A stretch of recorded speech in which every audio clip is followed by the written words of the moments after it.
Even when you feel low, you can still go. Even when you feel slow, you can still go. Even when there's no hope, you can still go. I never answer to no, man, I still go. And good evening, everyone. I'm Rich Mancuso. Welcome to Keep It in the Ring, as always, live on my YouTube channel.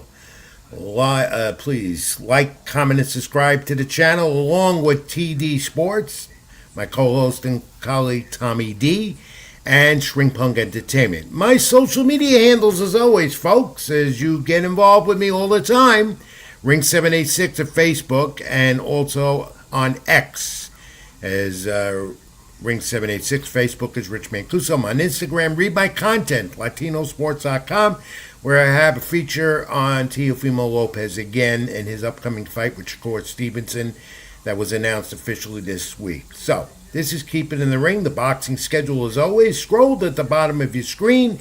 Like, comment, and subscribe to the channel, and comment as we go along. We'll read as many of them as we can.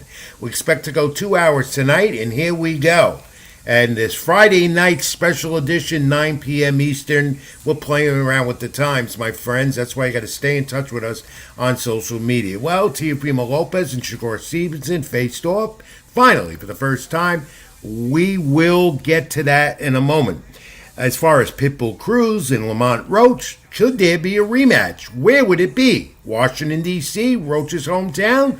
Or in New York City, as has been the talk. We'll get to that, along with the rest of that exciting card that was Amazon Prime last weekend. Diego Pacheco, the highlight fighter this week, the rising superstar at 168. Will he move up some more with a win on Saturday? We'll analyze that, plus more nostalgia, and, of course, the pro wrestling. The emphasis, of course, is going to be on this guy. Let's show it up there right away, because tomorrow night, on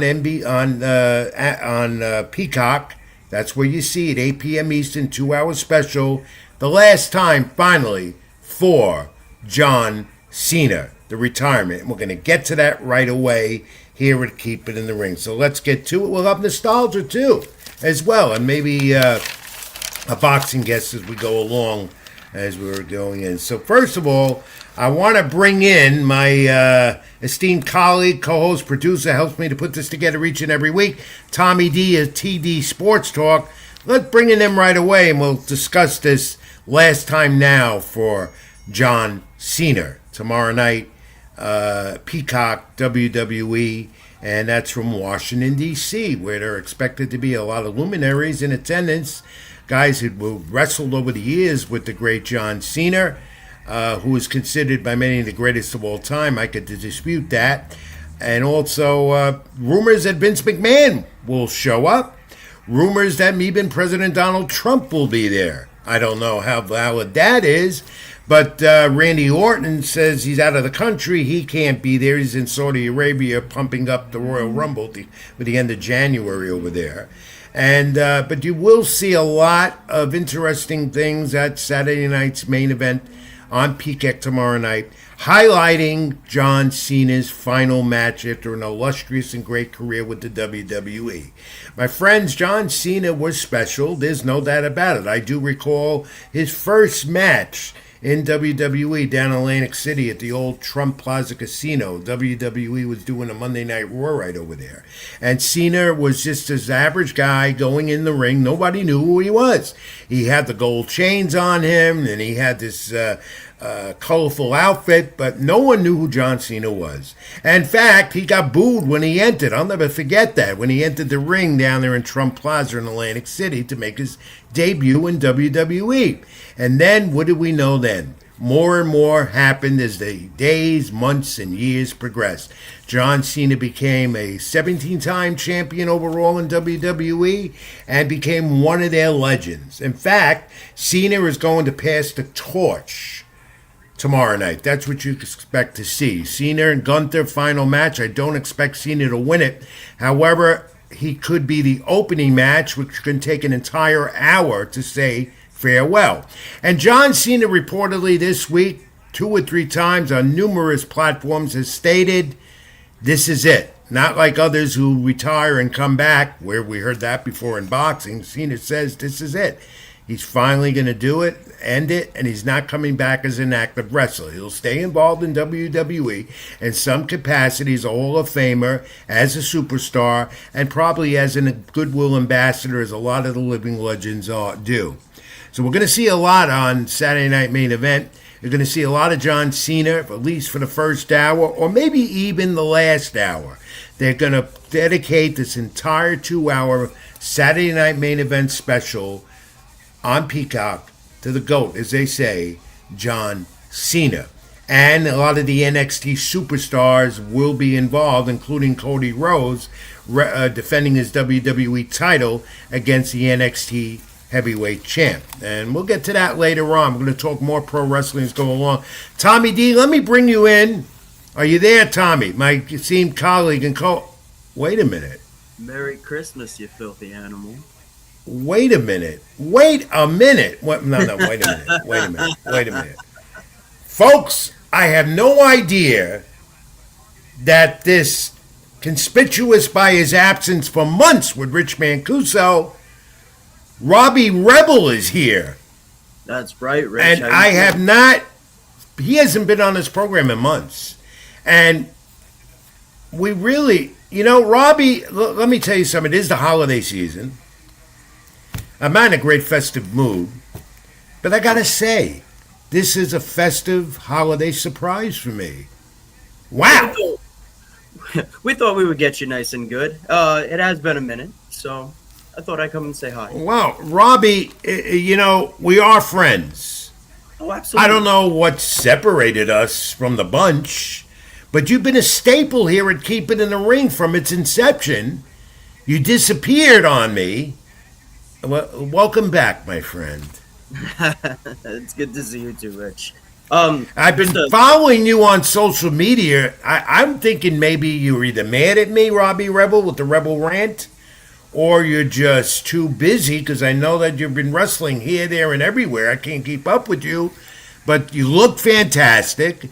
And I just want you to know right now, even though you didn't buy me dinner, even though you've been away, whatever you've been doing, and I know you've been wrestling a lot, it's so good to see you, my friend. Well, it's a pleasure to see you, Rich. Just a quick flyby. I have been wrestling an insane amount. I started training on Thursday nights, so it's been insanely hard to even get on to Keep It in the Ring, but I do apologize about that. Well, look, things happen, but, you've been conspicuous, as they say in the wrestling business, by your absence. And, I know you haven't been doing other podcasts, YouTube shows, whatever, with anyone else, because you've been so loyal to me with Keep It in the Ring and as a friend. But we got to catch up, and I'm glad you're here. It's so timely as well. I still can't get over that Robbie Rebel's back. You've been a fan. Besides the point, the fans have been asking for you. You've been in demand. Where are you? And I couldn't answer it, but there he is, live in living color.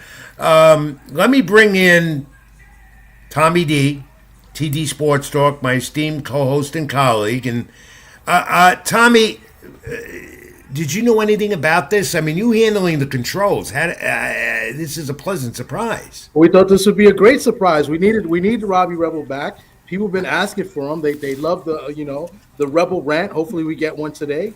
And I figured it'd be a nice little surprise. The last week we went on Friday, and this week Friday. So I took a shot. I threw up a Hail Mary, and Robbie Rebel picked up and scored a touchdown. He's here today. So you know what? We're going to make the best of it. Well, you know what you did for me? You certainly... I'm surprised I didn't have a heart attack. He had to calmly say, "Oh, he's here. I gotta relax." And I want to tell everyone, and Robbie, I got to tell you, I did not expect this. This was not, as they say in wrestling, a part of the script. This totally caught me off. I'm just right back. Look, I'm so glad to have you back, Tommy, thanks for setting this up because This is what they call a swerve, right? Is that what they yeah, call it? In this wrestling? is the swerve. Yeah. So Rob, Rebel Rant, as we always give him the time, and I hope he could become a regular again, if not every week, from time to time, upon his availability, because I know he's always been on my case about getting to bed early. He's an early riser, not like me. So we'll work this out. I'm sure we will as we move on into the new year. Because of that early rising, I did win Driver of the Year on my other job. Yeah, congratulations. I did see that on social media. That's good. And I have been in the car with him, except on the GW Bridge and everywhere else, or on the tunnels or whatever. I've traveled with him a little bit, so I know how good of a driver he is and how patient he is with traffic. I know that. I could never do that, but he is. So congratulations on that great award. You deserve it. Now, quickly, before we go into John Cena, Robbie, update us. Where you been? What are you doing? What do you got coming up?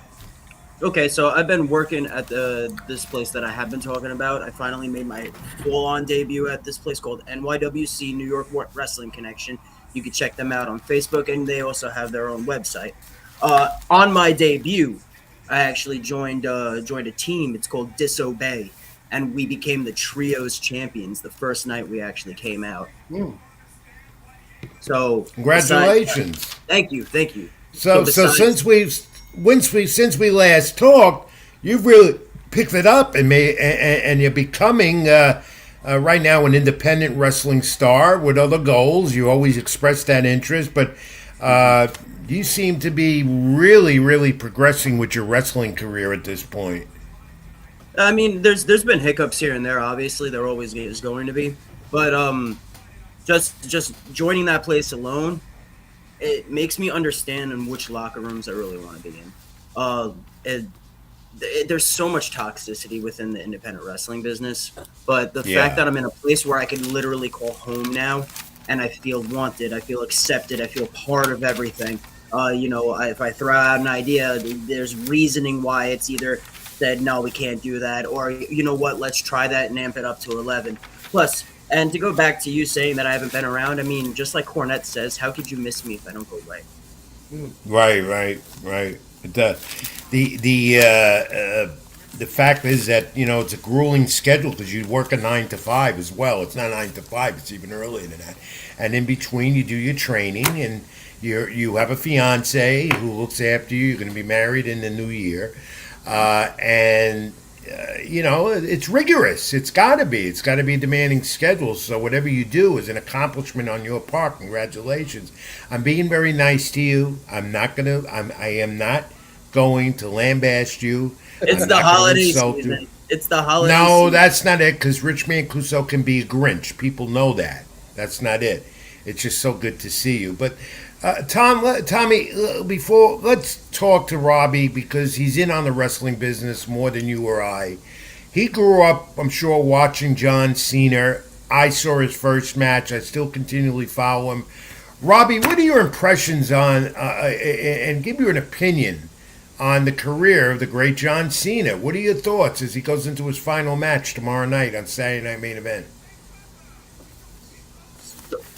So when I first saw John Cena, it was with that whole rapping thing, and obviously I'm a rocker, so I hated it. And I know you were supposed to hate it, but I hated it on a completely different level because I thought it was very corny. I thought that that he's just going to be, here today, gone tomorrow type deal. But as I got older and saw how much work this man has put in, anytime I actually talk to my colleagues about, do you really like John Cena, blah, blah, blah, the 5 moves of doom, yada, yada, yada. This man has everything down to a science on purpose to not only save his body, but to entertain people. He does more for Make-A-Wish than I have seen any other wrestler do.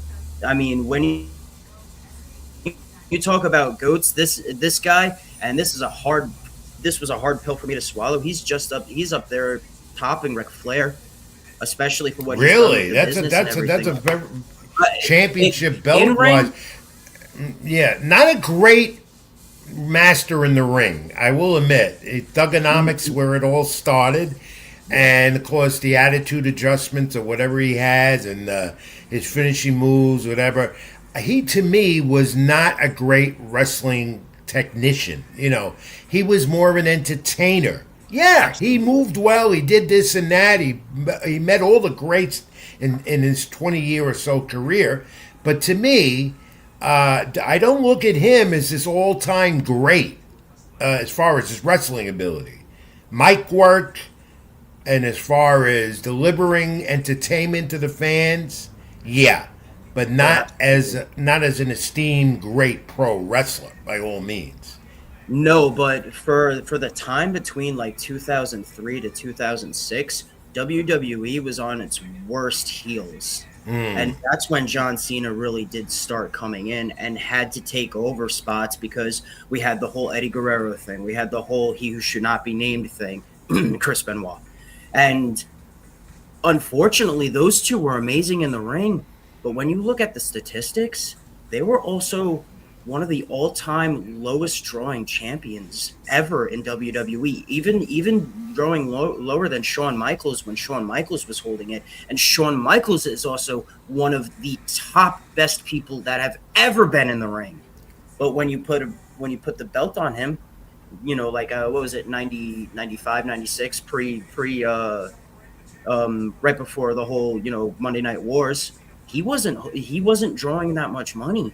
And it's really sad that these people who are great inside the ring don't draw compared to the entertainers like Hulk Hogan, John Cena, and I could keep going on like that, man. And he was a company guy.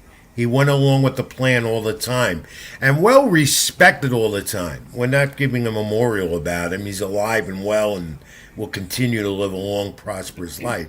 Robbie, he was a company man. He did what they told him to do. He interjected a bit, but never really went against what he had to do, except towards the end here this year or so, in the last year, that heel turn, which didn't work out very well, did it? I was enjoying the attitude that he was giving for a minute, but I mean, everyone knew he's on his last legs, so they're going to love him. That's just it. When you grow up with something, your love for whatever it is, just the nostalgia factor alone makes you love it. I mean, growing up, I watched some pretty rough cartoons growing up, but I could still put it on and just be like, oh, I remember those times. And it makes me go into a state of bliss. I mean, everything in the entertainment business now is all about nostalgia. It's all been nostalgia baiting, especially in the past 5 to 10 years, especially. Yeah, this is Robbie Rebel, folks. He's back with the program on Keep It in the Ring. We're discussing the final match, the final time for John Cena on Peacock, 8 p.m. Eastern tomorrow night. By the way, and this was John Cena's idea, the whole year of the retirement tour that ends tomorrow night.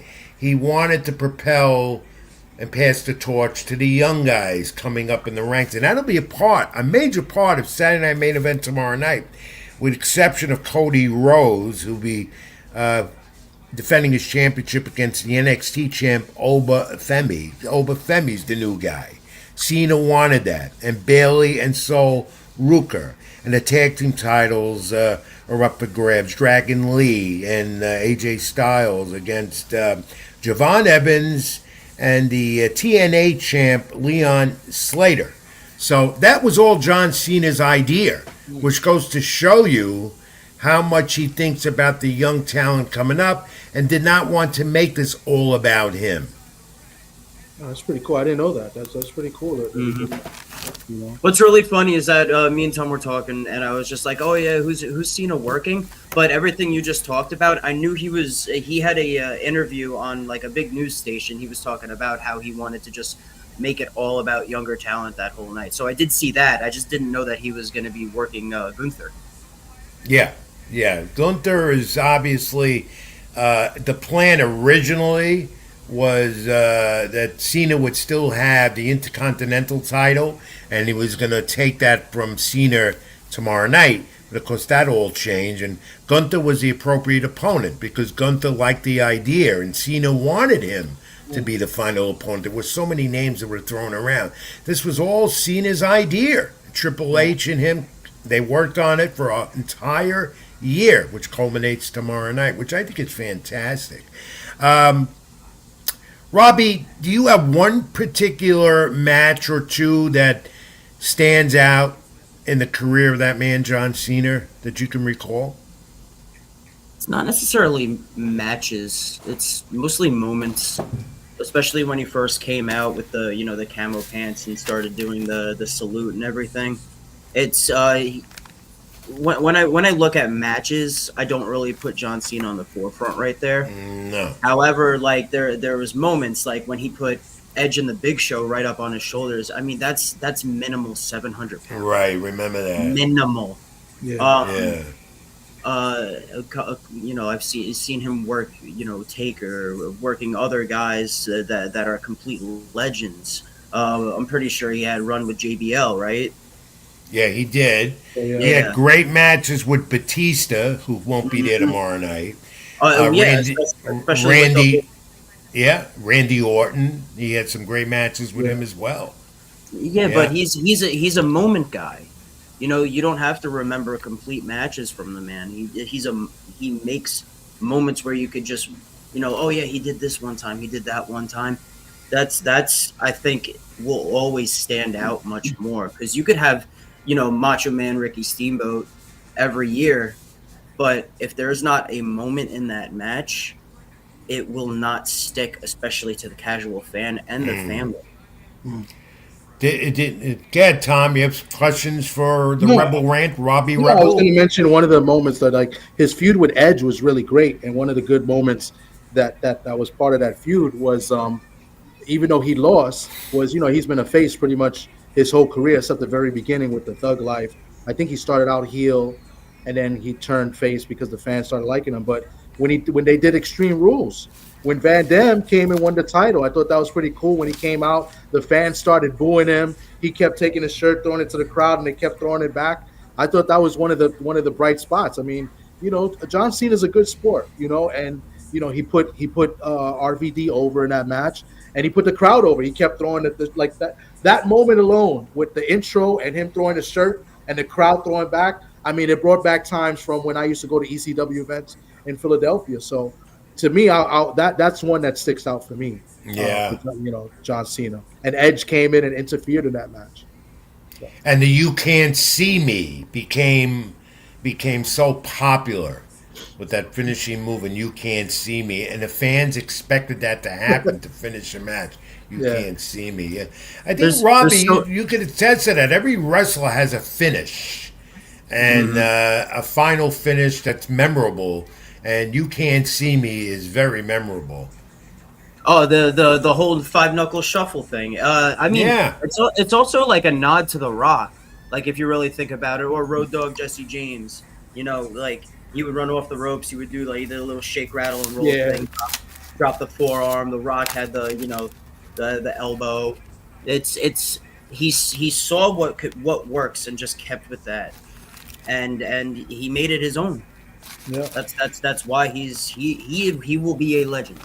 Guys, let me guys. You're talking about legends. Where do you rank him among Hogan, The Rock, Steve Austin? I mean, those are the big names, really in this generational period. Where do you rank him among those names? It's tough. I would have to. You go first, Tom. Go ahead. Okay, I say I would have to rank him somewhere top 10. I just don't know where. But think about this. Like, I mean, obviously, we don't really have, we have AEW, we have TNA and other federations, other organizations. And before we had WCW and WWE. Think about John Cena's been with one company his whole career, 25 years. So I think that's pretty special. That's what he said. Loyalty, respect. That comes into the loyalty part, right? Good point. So definitely somewhere in the top 10, because even though I wasn't a John Cena fan, I like to root against him, and he was good in the mic. He was entertaining, so you still paid a ticket to go see him in some type of way, so it's somewhere in the top 10. Robbie, was there any one move or one thing he did that you might have thought of also carrying over in your repertoire in the ring? Not that wrestlers like to emulate others, but was this something that inspired you about him? Actually, What there that? is something there is something that I do. So when I was a babyface, right after what we call a double down, you would have your fire up for the babyface so that you start cheering on them, right? So mine would be I would go clothesline, clothesline, and then I would pick someone up, but it wouldn't be technically on the shoulders just because I was a little bit smaller, a little bit also chubbier at the time. I would pick them up and then end up kind of like a body slam version of the attitude adjustment, and then I would go right on the rope, second rope like Bret Hart, and drop the forearm from the second rope. Another And then legend that could I put would in set that up list. my finish after that. Yeah, and the thing is that all those guys you mentioned, that I mentioned, you just mentioned Bret Hart. He knew them all. They all respected him. He respected them even more because of his loyalty and dedication, and also he knew what they did for the business. He knew what they did for WWE. And I've Vince never heard Bret Hart McMahon. say a bad thing about John Cena. No, you never really heard. Not one person that I've confronted in the wrestling industry that when I was around working in the industry more, when he made his debut and so forth, and later on, I keep in touch with people in the industry. I haven't heard one bad thing about this guy, one bad thing at all. And then he got his father involved in the act too, who'll be there tomorrow night in Washington D.C. An incredible person with a lot of talent. Again, not the greatest technical guy you would see in a wrestling ring, but great mic work, great entertainer. The fans loved him, and it's all coming to an end. He says tomorrow night, Saturday main event against Gunther. Any predictions how that final match will go? Both of you guys. He's going on his back. I feel like he's gonna. I just don't see how they could do that to him, but I don't think he cares and minds putting Gunther over. But I don't know. It's tough. I mean, you would like to see him go away with a win. If he says that he wants to put the younger talent over like he does, Yeah. he will go out on his back, because even the Undertaker has said you always go out on your back. That's another guy. If he doesn't go out on his back, it's a little bit of a smoke and mirror thing. Yeah. No. But he gets pinned, or does he tap out? Does he give up? Yeah, that's the question. Is he going to get pinned or tap out by Gunther? Pinned. Gunther put him in the lock. Pin. Okay. He'll get pinned.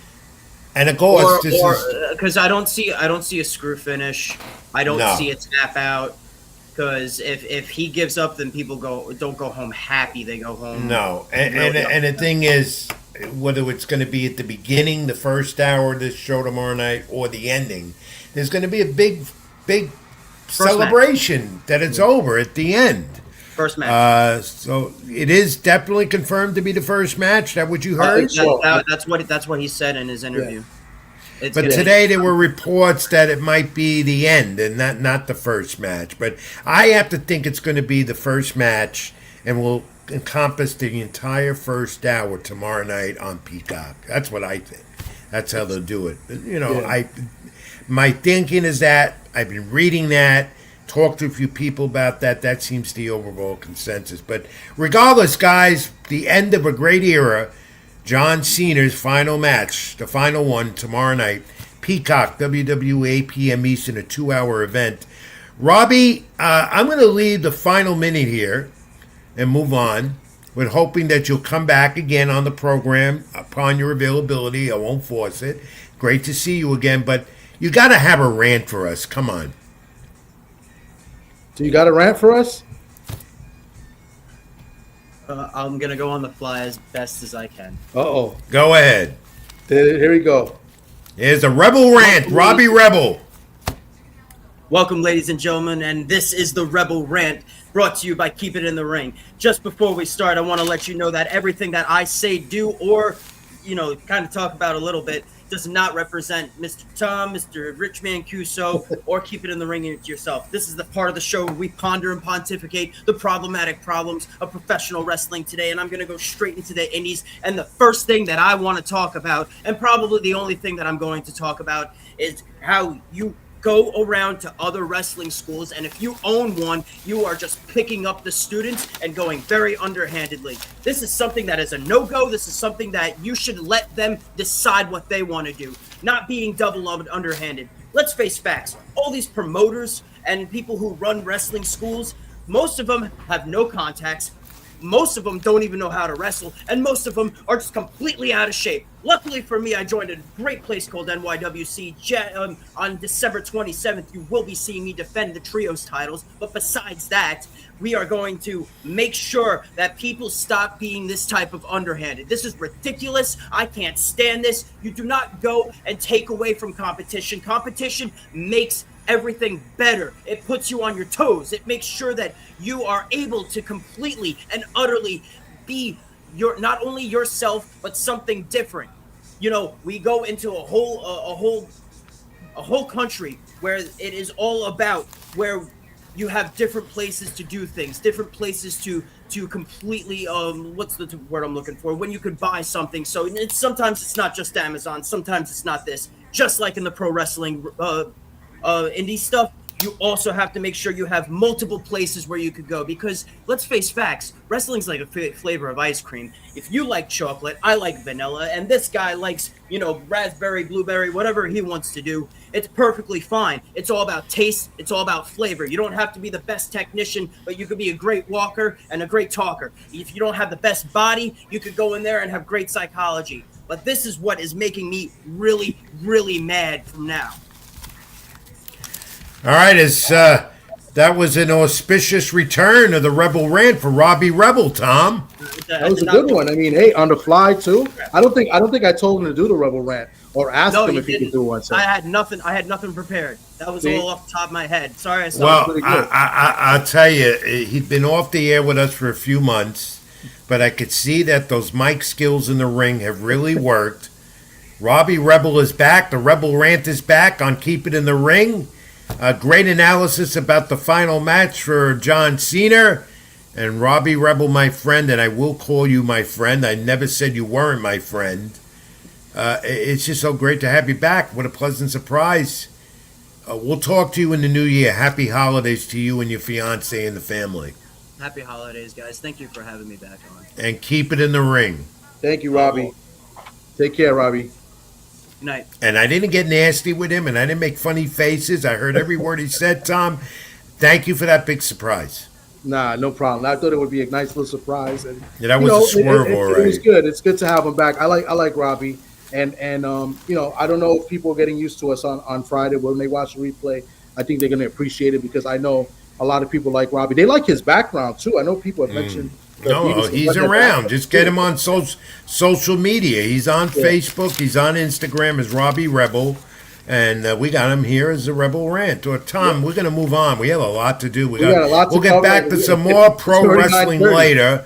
But it's only 9:30, and we got to start the boxing talk now. Like, comment, and subscribe to my channel, YouTube here. I'm Rich Mancuso. That's Tommy D. TD Sports Talk. The calendar of boxing ahead for the rest of the year, or most of it, scrolled at the bottom. My social media handles as well.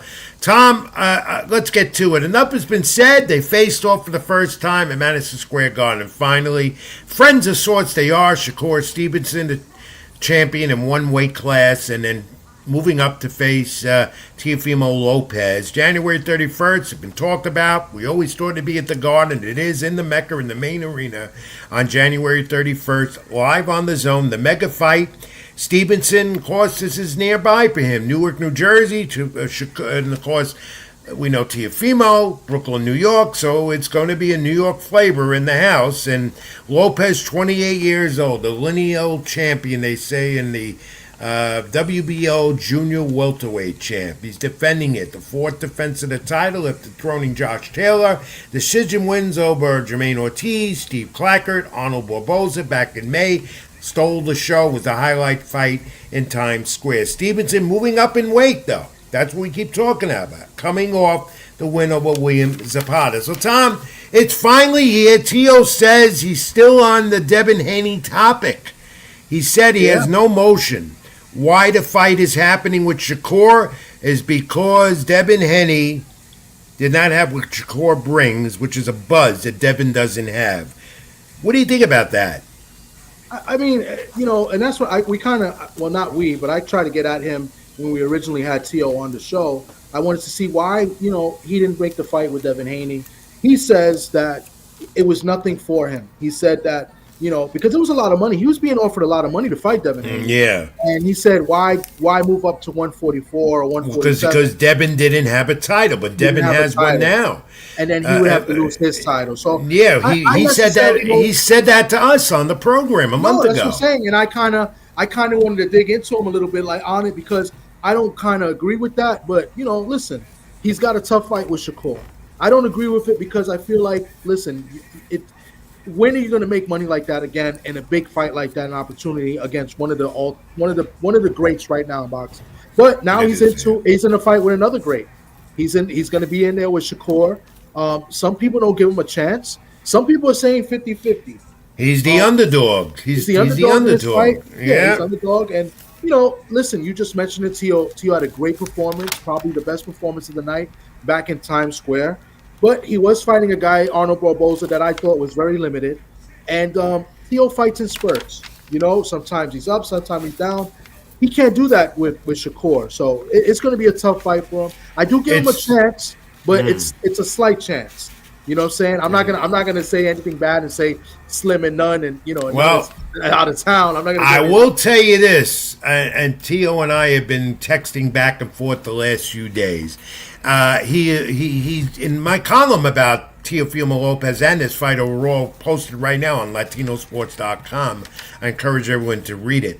Tom, one thing I saw when Teofimo was a more complacent Tio. He was, no extravagant attire going up to the podium, trading the fists as he always does, pleasantly talking. Not that he's not pleasant, he is. But I sensed more focus in him. And he said Shakur is not as superior to his other opponents as his other opponents have been, obviously referring to Taylor and Lomachenko and so forth. He said there's no friends in boxing, and these two are obviously friends out of the top-ranked boxing stable at one point. And then Shakur came back and said he's referring to Lopez wins versus Loma and Josh Taylor. But he said they weren't as superior, also as opponents that he would be. I found that to be a little interesting, but most of all, I just saw a different Teofimo Lopez at that press conference in New York on Tuesday or Wednesday. I think you saw a different Tio because he didn't really come out with and say anything really crazy and come in any weird costumes and stuff like that. But he no vocal language. He seemed like a lot of awkward comments, though. He was having fun, though. He was having fun, different type of fun.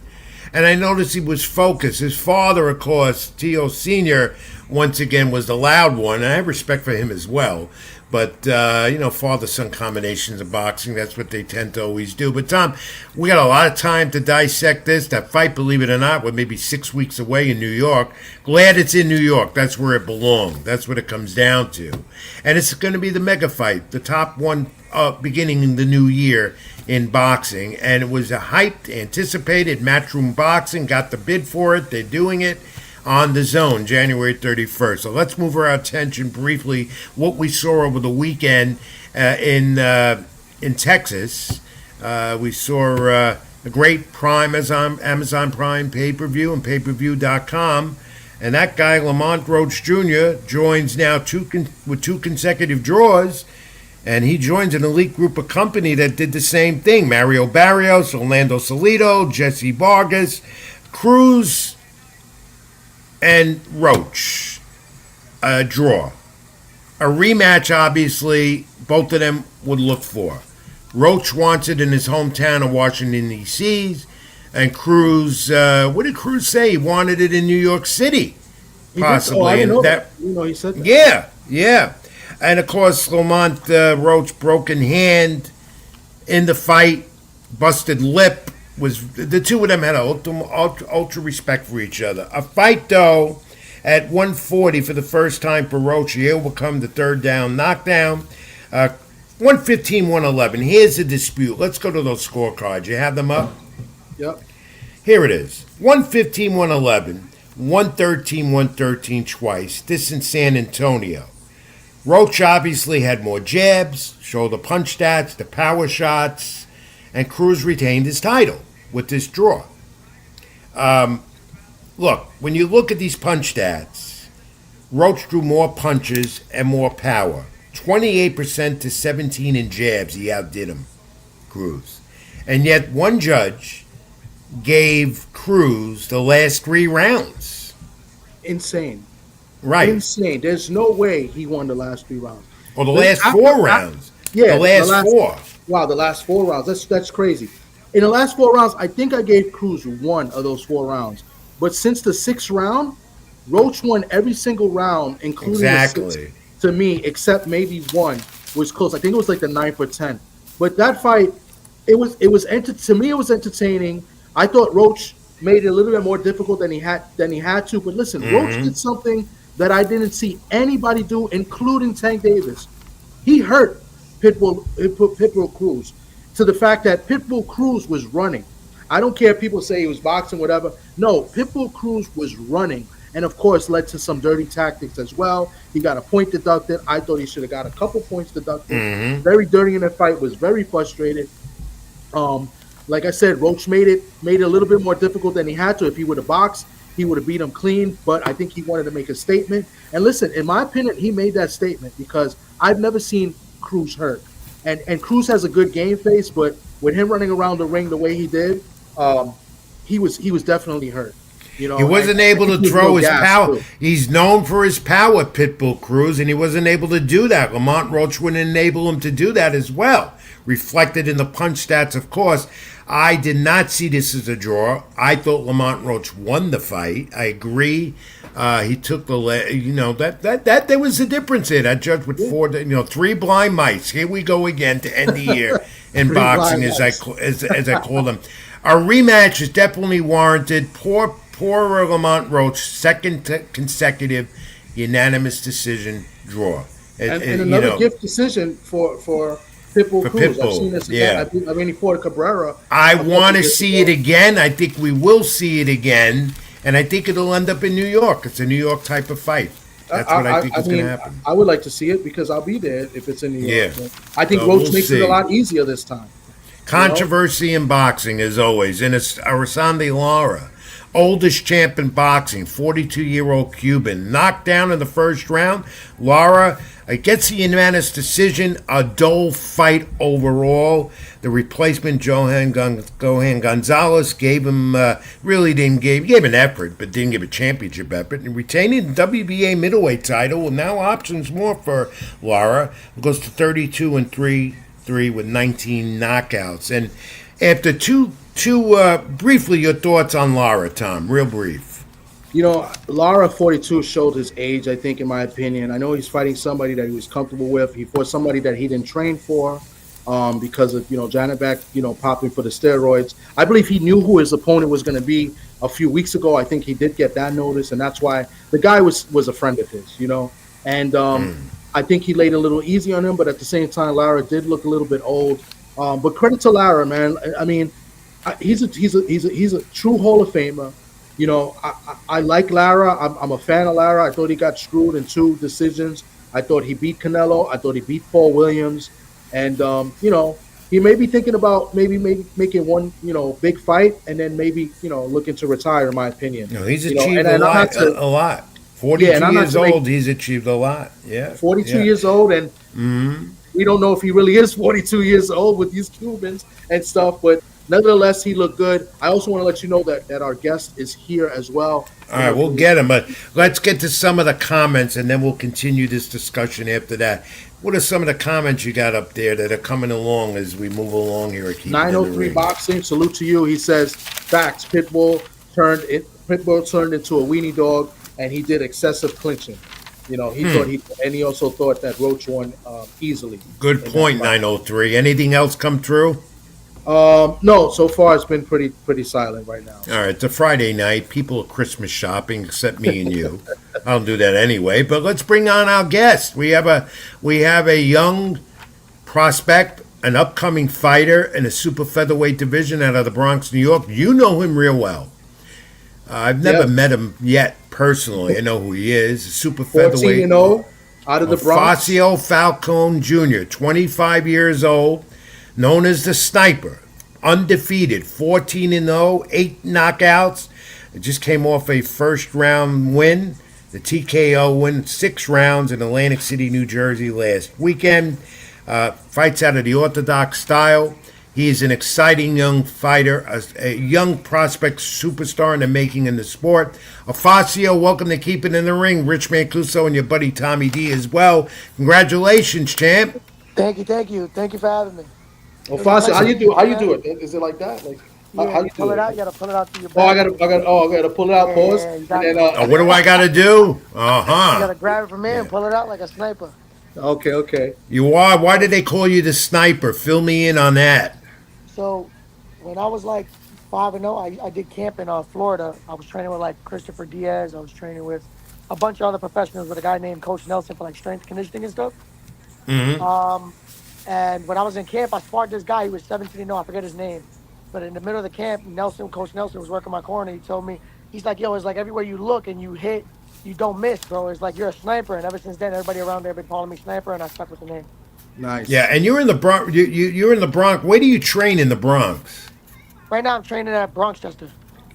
Oh, the old It's a Bronxchester little down there through boxing the gym strip. by the projects there in Castle Hill. Yeah, yeah, That's had yeah. a lot of great Yep. fighters come out of there. Even Hector Macho Camacho, the late Hector Macho Camacho, Alex Ramos, the Bronx Bomber, Yeah. who's retired in Simi Valley, California, with a lot of health issues.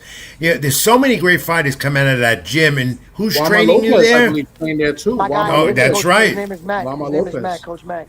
Yep. And coming off this win of Facio, where do you go from here? Because you're undefeated, you're making a move, and you're young enough to make a move to go higher and higher. What's next? Just that. I want to go higher and higher in this new year, 2026. I'm taking the rest of the month just to mentally prepare for what I want to do for the next year or so and moving forward. I want to continue taking step ups.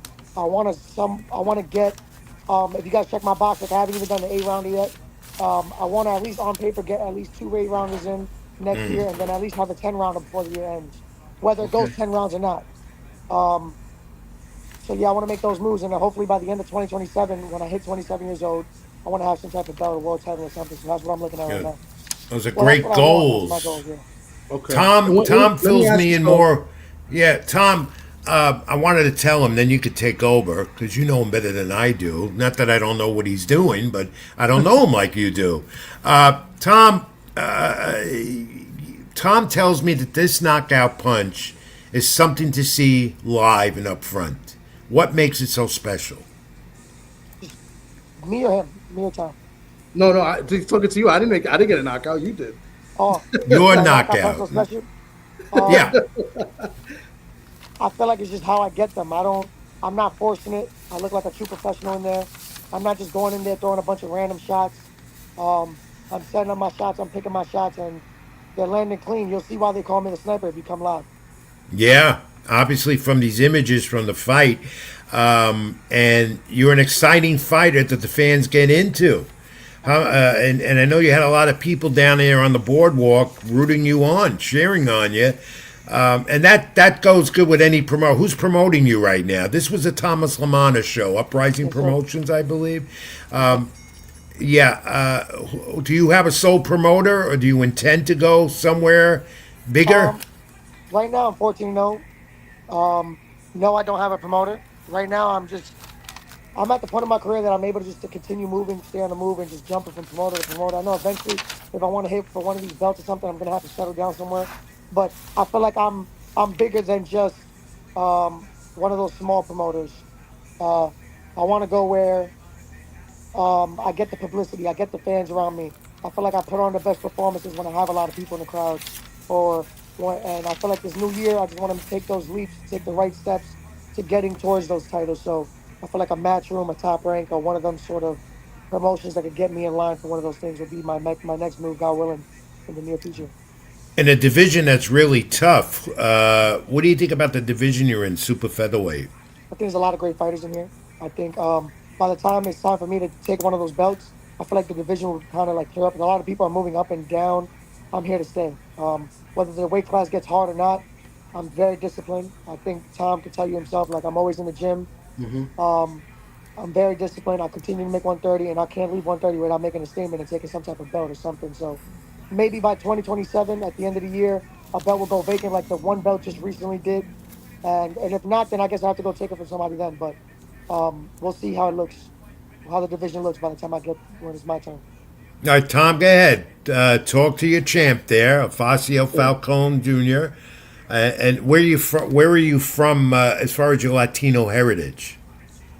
I'm Puerto Rican. My father's Puerto Rican. My mom's Dominican. Okay. Okay. So unfortunately, I wasn't able to make this fight. Usually, I'm at Alfonso's fights. How was the Yeah, you broke crowd my as heart. far? What was that? You broke my heart, man. How was the crowd? Because usually, you're under big main events and big cards here in the city, and sometimes when people come to fights out here in the city, or in any fights, the crowd doesn't come until like the middle of the cards or the towards the end. But when you're on the card, there's a big crowd that comes see you. So I just how was it? Was there a lot of people to go see you in Yo, AC? yo, bro. Ironically, bro, they gave me like, I think it was like 150 tickets. Yeah. Bro, I sold out. Like it was just like gone before fight week. And then Wow. people were Nice. demanding tickets, and I just had people going to buy at the door because I really didn't want to deal with it. Yeah. Um, but bro, ironically, bro, I'm not even from New Jersey, but a lot of people came from the Bronx, New Jersey, and all over just to come and support. And I shout out to them because I appreciate everybody that came. So it was a sold out crowd, bro. I'm not So that's complaining that's a that you're good from thing. the. I'm not. He's Yeah. from a championship borough, and a lot of Yeah. I got a fighters from. question. I got a Yeah, question. Who was the last world champion from the Bronx? the last world champion from the Bronx. That's a good question, and I should Iran know Barkley? that. Was it? Was it Iran? Iran, no, not recent, not recent. Though you talk about a great Hall of Fame, he's a Hall of Famer from the Bronx. No. I gotta Somebody look after that up. Iran? I can't think honestly. Exactly. So what I'm Yeah. trying to say is that I feel like everybody from the Bronx or around any type of the area should be supporting a young fighter like me Yes. because I am and will be that next guy. I feel like there's fighters in Newark, there's fighters in Philly, there's fighters in and uh their city backs them. I feel like the Bronx, a lot of people don't back each other over here, bro. And I feel Yeah. like No, there you're is no right. fighter, And there is no fighter from the Bronx doing what I'm doing now. no, Um, we I of a recent time now, Faucio. I can't think of someone currently who's last champion. I mean, we've had Barkley, we've had Louis DeVal. Lou Del Val, but Like I don't think he won a title. he did. He was a, he He won did one of win a those an regional alphabet titles, soup, right? whatever it Yeah. was. He was in there, but really, the one that comes to mind is Iran Barkley. But that's a Yeah. very good point. So I you're will New say York eyeing, that. City, New I York won, I City won when itself has had a lot of champions, but the yeah, Bronx, if Brooklyn. people don't Brooklyn's been understand, one. yeah, Yeah, the Brooklyn's Bronx Yeah, is the very, smallest yeah. borough. Out of all I feel five like boroughs, the Bronx is the smallest one. I feel yeah. like if the promoters are looking for something marketable, someone young, someone with a lot of talent, bro. Besides, you said I was orthodox earlier. I also fight southpaw. I can fight from both stances. Wow, that's Um, not easy to do. That's an absolutely not. adjustment, and I you're have able to do that well. absolutely have great Yeah. IQ. And besides that, I have power. So it's like, and then you got to fight it from the Bronx. That a lot of promoters don't have any Bronx fighters to promote. I feel like, come on, bro. It's like, what is there to look for? I have a Yeah, perfect record. It's not like I'm just fighting randoms. If anything, the guy just fought my last fight, fought Christopher Diaz, and he fought a guy named I think the guy fought Gabriel Flores in box and beat him. Hmm. I forget his name, Well, but if he took his box right, he went yeah. 7 rounds with him, and I stopped him in the first round. yeah. So Facio, what do you think about the sport right now? You're a young guy who's making a move in the ranks. I ask every fighter who comes on this program, every fighter I talk to, is this sport in good position? Is it healthy? yes and no. It's in good position for those who are in position to, as far as fighters to who are signed or have a great backing behind them.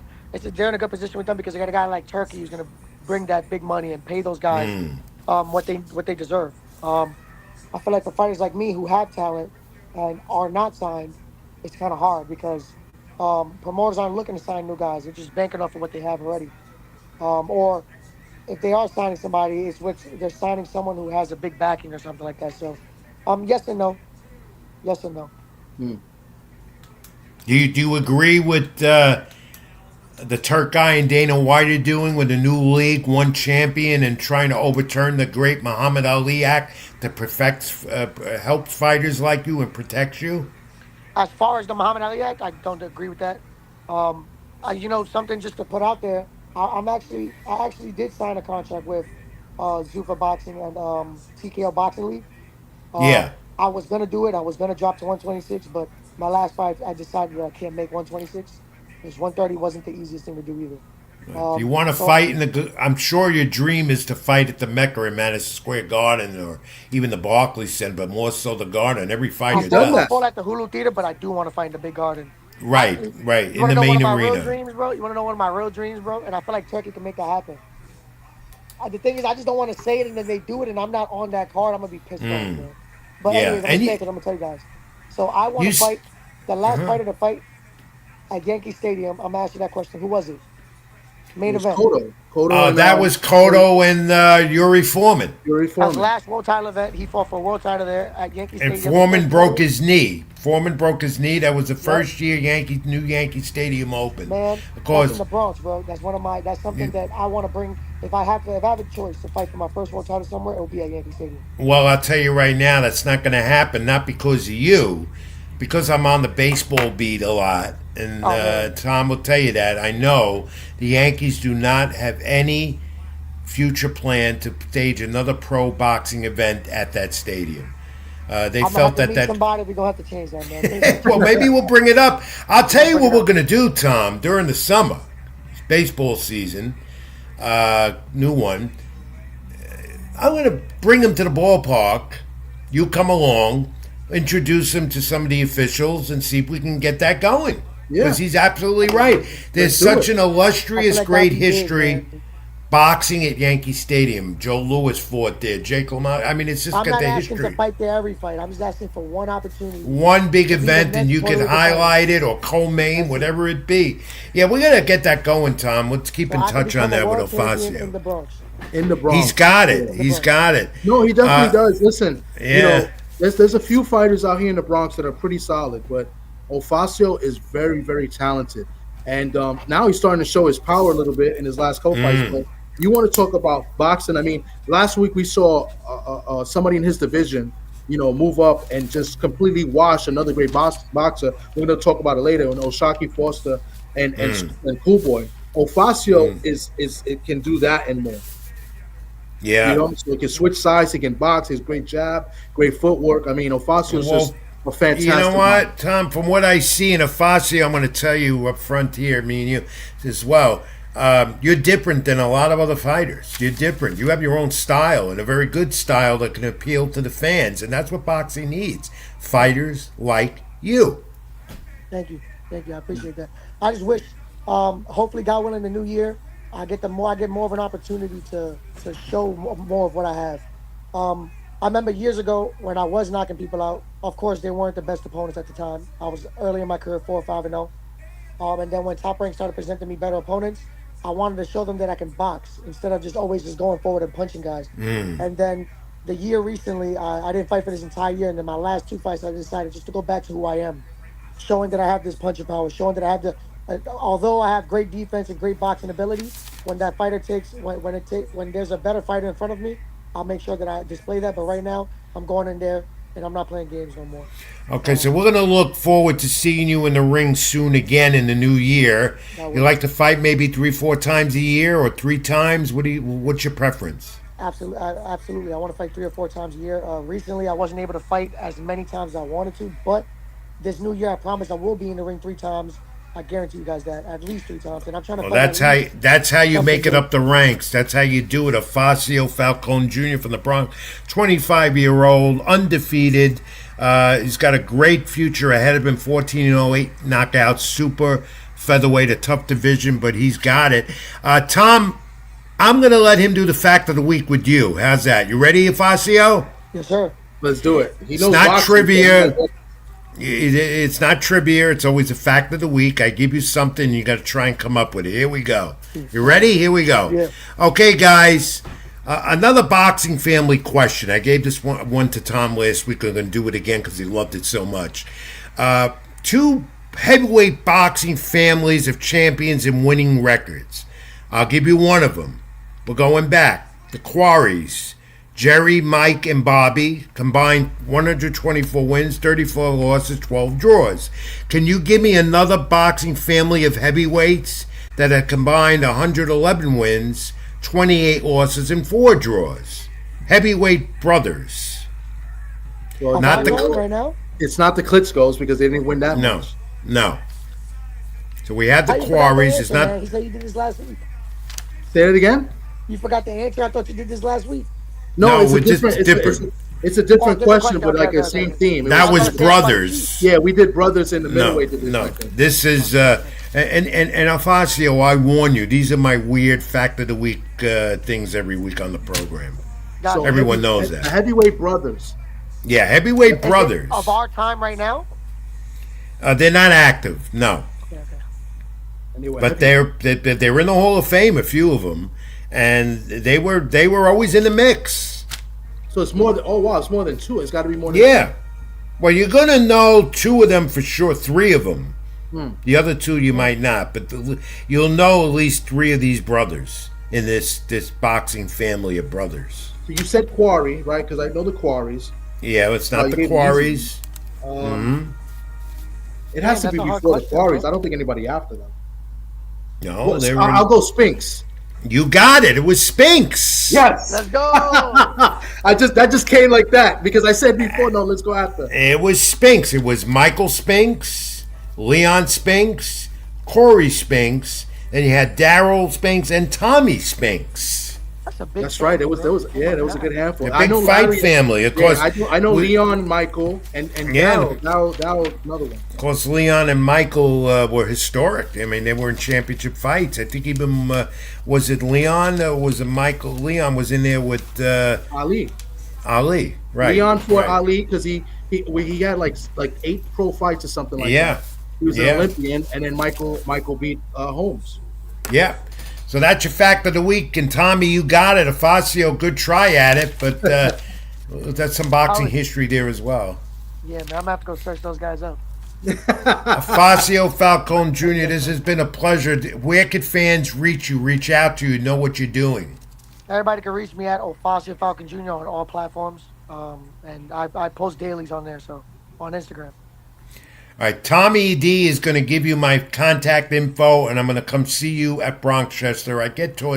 I'm down at Kips Bay a lot, the boys club for baseball stuff. I'll come over and see you and know that you're there. All Copy right? that. I appreciate you. All right, Afacio, keep it in the ring, my Afacio. friend. Continued success. Oh, Happy wait. holidays to you and the family, and keep it in the ring. We'll talk soon, all right? God bless you guys. I appreciate All right, you. bro, for the we'll time. talk. Thank you. Thank you. Later, guys. All right. Tom, thanks for lining that up as well. That's why you're my colleague, friend, producer. You did a good job tonight. Such the first hour surprising me with Robbie Rebel and the Rebel Rant. But we're going to take a quick time out. We need the break. We got to get some sponsors in, and when we come back, we'll resume the boxing discussion because there's a lot of that. And move into more pro wrestling, the nostalgia, and everything else. Rich Mancuso live on my YouTube channel. Like, comment, and subscribe. Tommy D, TD Sports Talk. Leave your comments. We want to hear from you as we keep going along. We're going to at least go another hour tonight. I know we are. Live here on YouTube. It's Keep It in the Ring. I'm Rich. That's Tom. Back in a moment. Stay with us.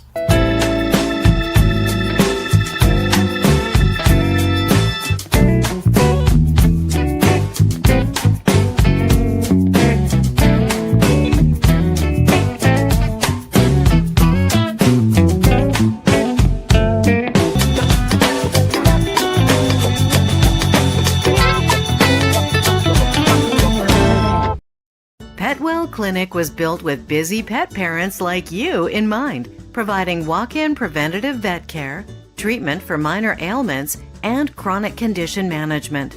You remain with your pet throughout their visit, and all charges are clearly explained, so there are no surprises at checkout. Just walk in to our Paramus, Greenbrook, or Union locations, or visit us at petwellclinic.com for more information. Even when you feel low, you can still go. Even when you feel slow, you can still go. Even when there's no hope, you can still go. I never answer to no, man, I still go. Last time now, for John Cena, it's discussed in the first hour. We've had a great first hour, Tom. A lot of with Afacio Falcone Jr. and of course the return of Robbie Rebel, the Rebel Rant. We're going to do more pro wrestling in a moment, but let's continue the boxing discussion. A lot of that. Any more comments coming along as we continue the second Everybody's hour? just starting to come in, saying hello, what's up, and salute. And Salute happy everybody holidays today. to everybody as Comments we up as approach. come through. And Great. BBO, your friend BBO is here. You know, he calls you Uncle Richie. He says you're carrying the show as usual, and you know he's like your number one fan, BBO. Well, I thank He's you. mad at me because he called me earlier, and I sent it to voicemail. You know, He makes my day and he makes my time. You know, he just makes me smile every time I get on the air with you, Tom. Continue the boxing discussion. After 2 times being postponed over the weekend, we saw this also on the Cruz of Roach card. Oshaki Forster gets his vindication over Stephen Fulton. He's going to, does he return a lightweight now? That's the question. Or return, you know, the 130. 2-time champ at that weight now. The jabs, the right hand, easy win, the decision, no doubt about it. 118-110 and 119-109. Forster, the lightweight champion with the win. Tom, your thoughts on this kind of dope-fest type of fight? I'm a big fan of Oshaki Forster, and I also like Cool Boy. I've met both guys. I spoke to both guys. Oshaki Forster is a real. I mean, both of them are real good gentlemen, and they're both really good fighters. Good boxers as well. Great talents. Cool Boy, very disappointing in him because he didn't make weight. Very unprofessional. So I was happy with the way Oshaki looked in this fight. He looked great. He was orthodox. He turned to southpaw. He made the fight very easy. I thought he won every single round. Every round is a redemption or vindication, but after 2 postponements, he finally got it. And glad that's over with now. We'll see where Oshaki goes from here. On the card, 135. You know, look at this. Did you see this? And just saw that Forster has his eyes on Shakur Stevenson. Did you see this? Yeah, but he's had his eye on Shakur since Shakur's been at 130, and Shakur didn't want any part of him. You know, so now Shakur moving up to 140. Oshaki's now at 135, and you know Oshaki would give Shakur a lot of problems. That's not an easy fight. That would be a great technical fight. Well, it'd be at 135, obviously. Yeah, it would have to be at 135 because Oshaki's just moving up now. Right, but I found that to be interesting. Just a day after, you know, after he won his title fight and got his redemption, that he came out with that. And on that card too, how about Jesus Ramos, junior middleweight contender, 12-round unanimous decision over Shane Mosley, the son of the Hall of Famer Shane Mosley. This is Mosley Jr. He claimed the WBC interim. Here we go again with that famous word in boxing, the interim 160-pound title. Could Laura be next for him? I don't know. I mean, it's an interesting fight, but let's talk about this fight. This fight might have been the best fight of the card. This was a very exciting fight. Yeah, Both it guys was. were hurt in this fight. I thought Ramos got saved by the ropes in a couple times. Could have been scored knockdowns, but this was a very entertaining fight. Ramos pulled it away towards the end of the fight, but you know, credit to Mosley Jr. He was gamed in this fight.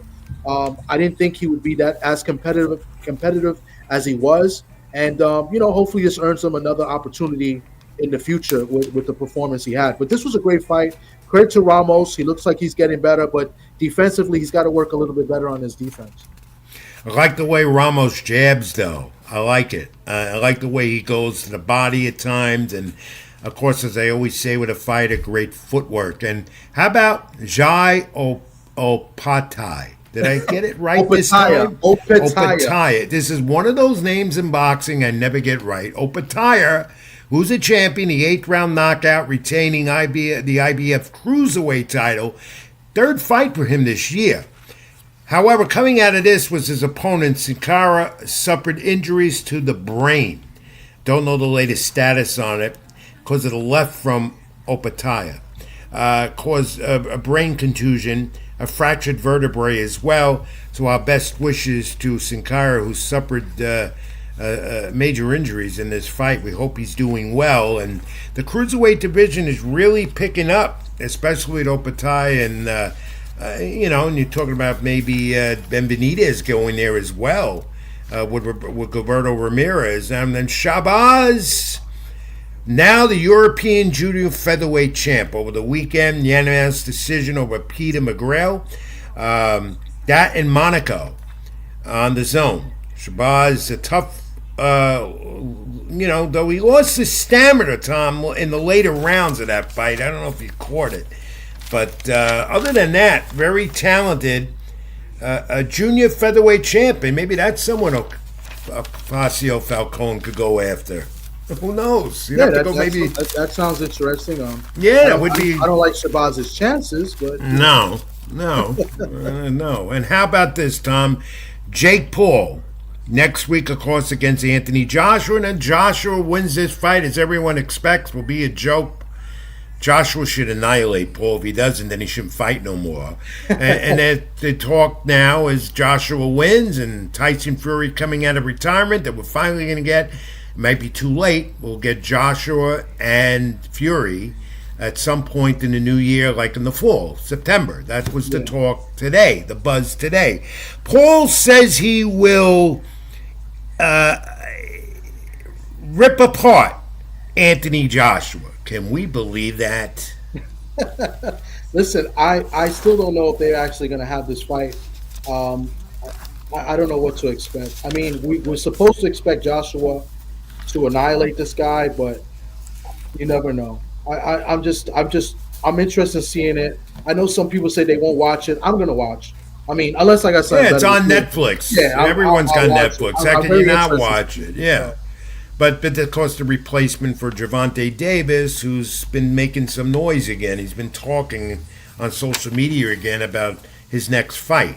So I don't know with who. And if he stays out of run-ins with the law, Gervonta could come back. But, Jake Paul, Anthony Joshua, it's boxing. People are going to watch.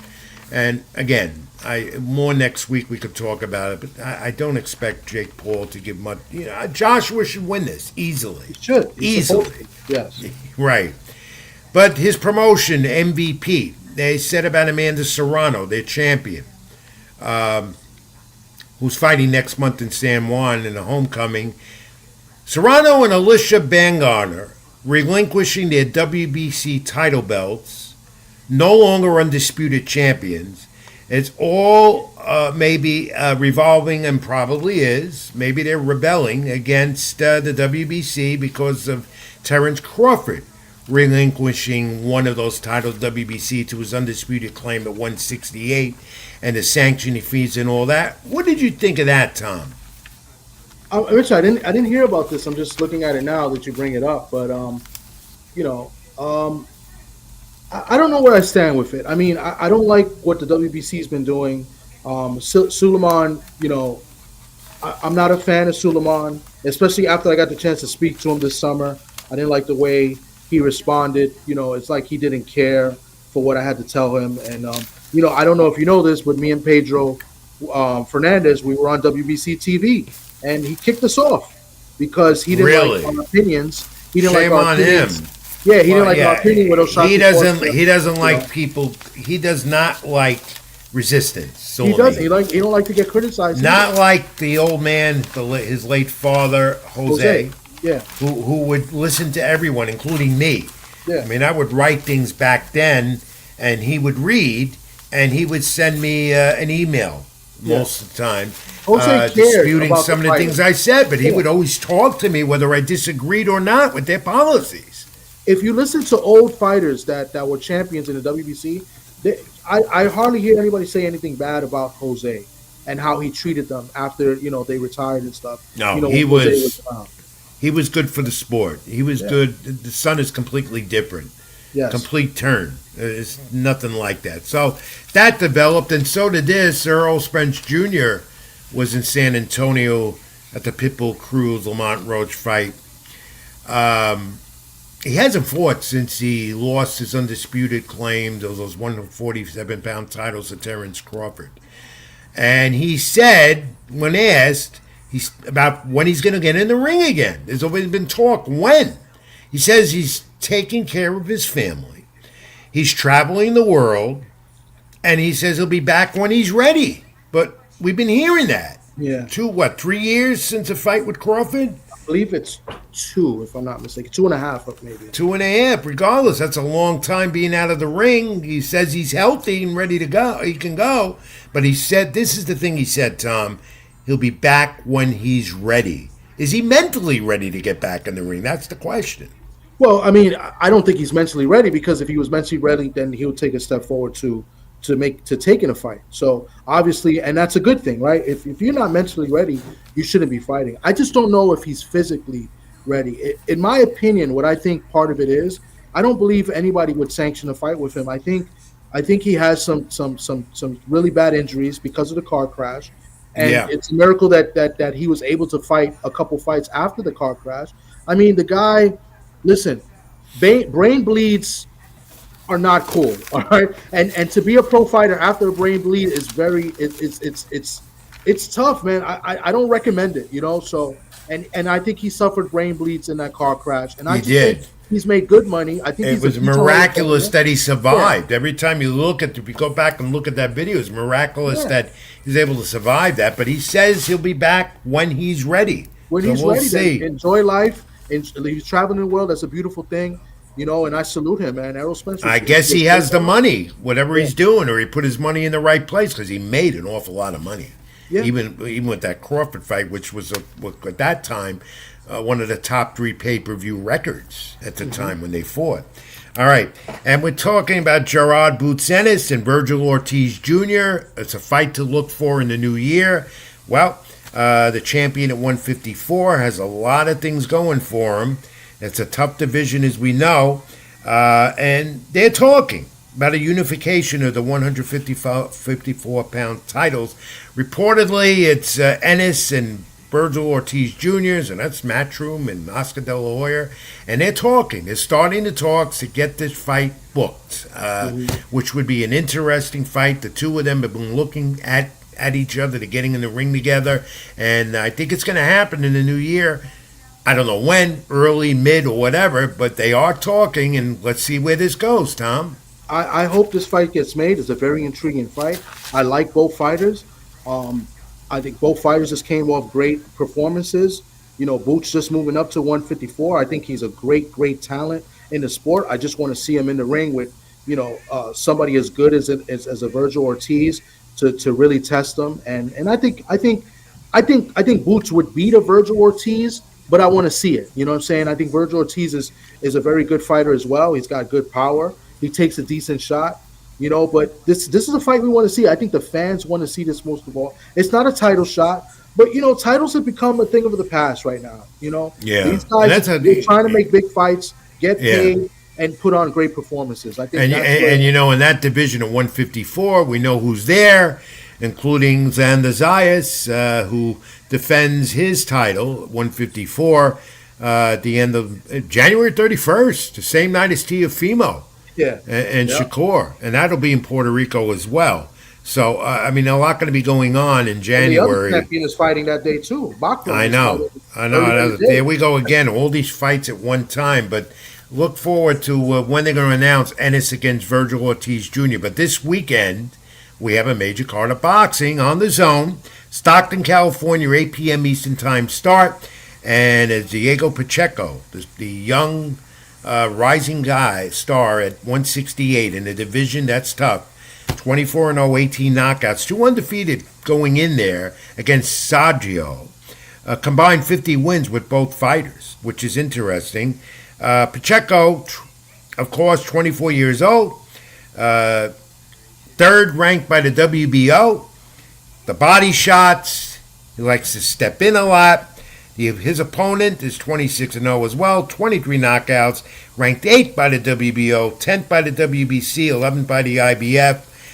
Tom, this is a fight that Pacheco needs, he knows it, to win, to get a shot at a title at 168. Whether it be Terrence Crawford or someone else, when Crawford has most of the belts. Yeah, this is a good fight. This guy is tough. I mean, I think he's French. Kevin Saggio, right? Saggio, he's undefeated fighter. So you know what? He's going to defend that zero. He's going to come in there. He's already been kind of talking. He's looking to win. I think he's actually from, I think, Cameroon, if I'm not mistaken, but I think he's French, if not something like that. I think he was born there, lives in France, or vice versa. But he's a strong guy. He's got power, but the size, and I think Pacheco might be a little bit too big for him. And people say this is going to be a close competitive fight. I think Pacheco stops him late. I can see Pacheco stopping him late, eighth, ninth round, in a good competitive fight. This guy's going to be game, especially early. But I want to see what happens if Pacheco takes him to deep waters. So I like he's been active. Again, this is his third fight this year. He said he likes to fight 4 times a year. Yeah. But he's up there at the rankings with everybody, all the alphabet soup groups. And again, a fight that he wins, and he's confident he will, and I think he will, whether it be knockout, stoppage, or decision. Yeah. Unless the 3 blind mice say it otherwise, you never know what they're going to do. But this is his first fight in the States. Yeah. So and Pacheco will get a title shot. We just don't know who. Yeah. So we'll see. But interesting undercard on the zone on this card, including this one. All fighters weighed in today, all coming in at weight, the lightweights. Gabriel Flores, WBO title eliminator against Joe Cordina. And this one is, I think, going to be a dandy. These two don't like each other, but they will at the end. But 2 lightweights with something important to go after, a title eliminator out of the WBO. And Flores has that, what you call, repertoire of everything. He's got the speed. Have you seen him much? I have. I've seen a little bit of him. I've seen a little bit more of Cordina. I think Cordina is the better fighter, the better boxer. The thing with Cordina is that he's very inconsistent, right? He's up and he's down. He's got a couple gift decisions as well. But I don't know if this is his first time in the States. I'm not sure, first or second time. So that may mean something too. But I like Cordina in this fight. This is going to be an interesting fight. It is. It's the chief support on the card of the main one with Pacheco. And that's a good card with Matchroom on Saturday night, 8 p.m. Eastern on the Zone. So I'm looking forward to that fight and the Pacheco fight. And also Saturday night, we could look at this. Badu Jack. Badu Jack. I think that's who I've met a million times because of his old trainer, Louis DeVal, that I mentioned earlier. Yes, Louis did. And I should know how to pronounce his name, but I don't pronounce anyone's name. Even my own name I don't get right sometimes. Let me tell you something. You know who Badu Jack is really close to and good friends with? Georgie Tehran of the Bronx. He lives out there in Vegas. They're very good. I didn't know that. I have to know. I have to talk to Georgie about it because Georgie and I have been friends for years, and I'm going to get him on the program and give his views on the sport. But Jack defends against Mike Liano, I believe. It's on Amazon. It's on pay-per-view, 9 p.m. payperview.com and Amazon Prime again. WBC cruiserweight titles. So we have cruiserweights in the spotlight again this weekend. They met previously this year, and Jack won a controversial majority decision, so we're at that rematch phase with the two of them Saturday night. I like Bodu. I like Jack. Big guy and his age too. He's not a youngster either. He's like 42. He's like 42. Yeah. I could be wrong, but I think he's 42 years old. He might be older than Lara. I wouldn't go that far. No, because I don't know if Lara's telling it's something. It's accurate with his own age. So you don't know with these Cubans, all right. So, but I think he's 42 years old. If I'm not, that's my final answer. But Badu Jack is a good fighter. He, I believe. Who was it that he fought that he got? I thought he won and they took it away. Did he fight Superman? What's the guy at super middleweight or light heavy? Adonis Stevenson. Right. Did he fight Adonis Stevenson? He did fight. And it was to a draw. Yeah. It was to a draw, and I thought he won. Yes, he did. Yeah, you're right. I'm trying to go off the top of the head. Good memory. It's past 10:20 p.m. Eastern on a Friday night, and my memory is shot. I still know a little something, Rich, and I still got it. No, you do. You do. Yeah, I still got it, You but I think it was definitely. Adonis Stevenson. I might be able to beat you on the facts of the week, but you've Yeah. got a good memory. You Oh, know. and because I just looked it up, I cheated now. But yeah, it was Adonis Stevenson and James DeGale. That was another fight that I thought he won, and they scored it a draw as well. So Badu Jack, yeah, and they list him at 42 years old. So I was right. Let's wrap up this. For Sweden that lives in Vegas. So Let's wrap up. Good points, Tom, as Okay. always. So we got a big fight weekend. So it's wrapping up the year in boxing, which we'll do more next week. We'll review it all. Finally, when we talked about Ben Benitez and Zula Ramirez, reportedly for the cruiserweight title, and Ramirez and Ben Benitez going after that, they're saying May 2nd is the date. Where, I don't know, but be part of Riyadh season, I guess, and so forth, because that's the Turk guy involved in one of his announcements. do you think? Do you think that's David Benavidez taking Canelo's spot on that May 2nd card? Isn't that the Mexican Independence? Yeah, that's Cinco de Mayo. Cinco de Mayo. Yeah, That's right. yeah, You think that's yeah. a David Benavidez move against another Mexican? That probably would do it, because he's being looked at as the successor to Canelo Alvarez. As the guy, Canelo's all Mexican, Ben Benitez is all Mexican American, but that would be for Ramirez, right? Mexican American, but Ecuadorian as well. Mexican Ecuadorian, yeah. But he looks more, envisions more of a himself as a Mexican American, and I could tell you that. And I know friends of his as well that say the same thing. Now Ramirez has, of course, the WBA and WBO cruiserweight titles, so that division is interesting, isn't it? Especially Ben Benitez goes for titles like that. It's interesting. It's an interesting fight that I think Benavidez should win, but it's only interesting if one of these guys go ahead and fight Jai Opataya. Then I'll say the same thing, because that'll be the fight we want to see. But I don't think either of the guys is going to fight him, and I think Opataya is probably going to move up to heavyweight pretty soon. Well, if they do, I won't be the ring announcer because I can't get his name right. I'm serious. That would, we got to do that just for spoof. We need to throw you in as a ring announcer for one fight. I've done it before, but I didn't botch it up because I rehearsed it. Okay. Tom, one other boxing note before we close the boxing segment up, and then we'll get to some comments. WBC has declared now that Subriel Mateus, his fight for sure going on at Barclays Center January 10th against Dalton Smith. They said he's not guilty, testing positive for PBDs in his system. So Dalton Smith and Mateus is on January 10th, Barclays Center. And I think that's on, I forgot what pay-per-view. It's a pay-per-view channel. It's a pay-per-view. I'm not sure where it's going to be on, but it's in the Barclays. And we still haven't found out how to apply for credentials to cover that. I haven't contacted Keith. Keith Cologne will be on that card. He's got an opponent. All right, so that's your job. You got to do that, right? I'll get on it. I've been very busy this week, but I'll definitely get on that and I'll find out. And we'll definitely get a credential for it, because I'm sure Keith will hook us up somehow. All right, and I'm going to give a UFC note now. But first, before we do that, some other comments come up as we've been babbling along here. People saying hello to you, Rich, because you're the star of the show. No, I'm not. Come on. They're saying hello to you, and people agreeing with it. And one particular comment to my man Yoda Crush, he says big fights matter, and that's indeed. And he's a Philadelphia guy. He's a big boot tennis fan. And what did he? I want him to comment. What did he think about Stephen Fulton? He's from Philadelphia. Oh, I don't know. I don't know. I'm sure he was pretty disappointed. If he's still watching, he's maybe a big Fulton. He's a big Fulton. I mean, he supports the fighters in Philly.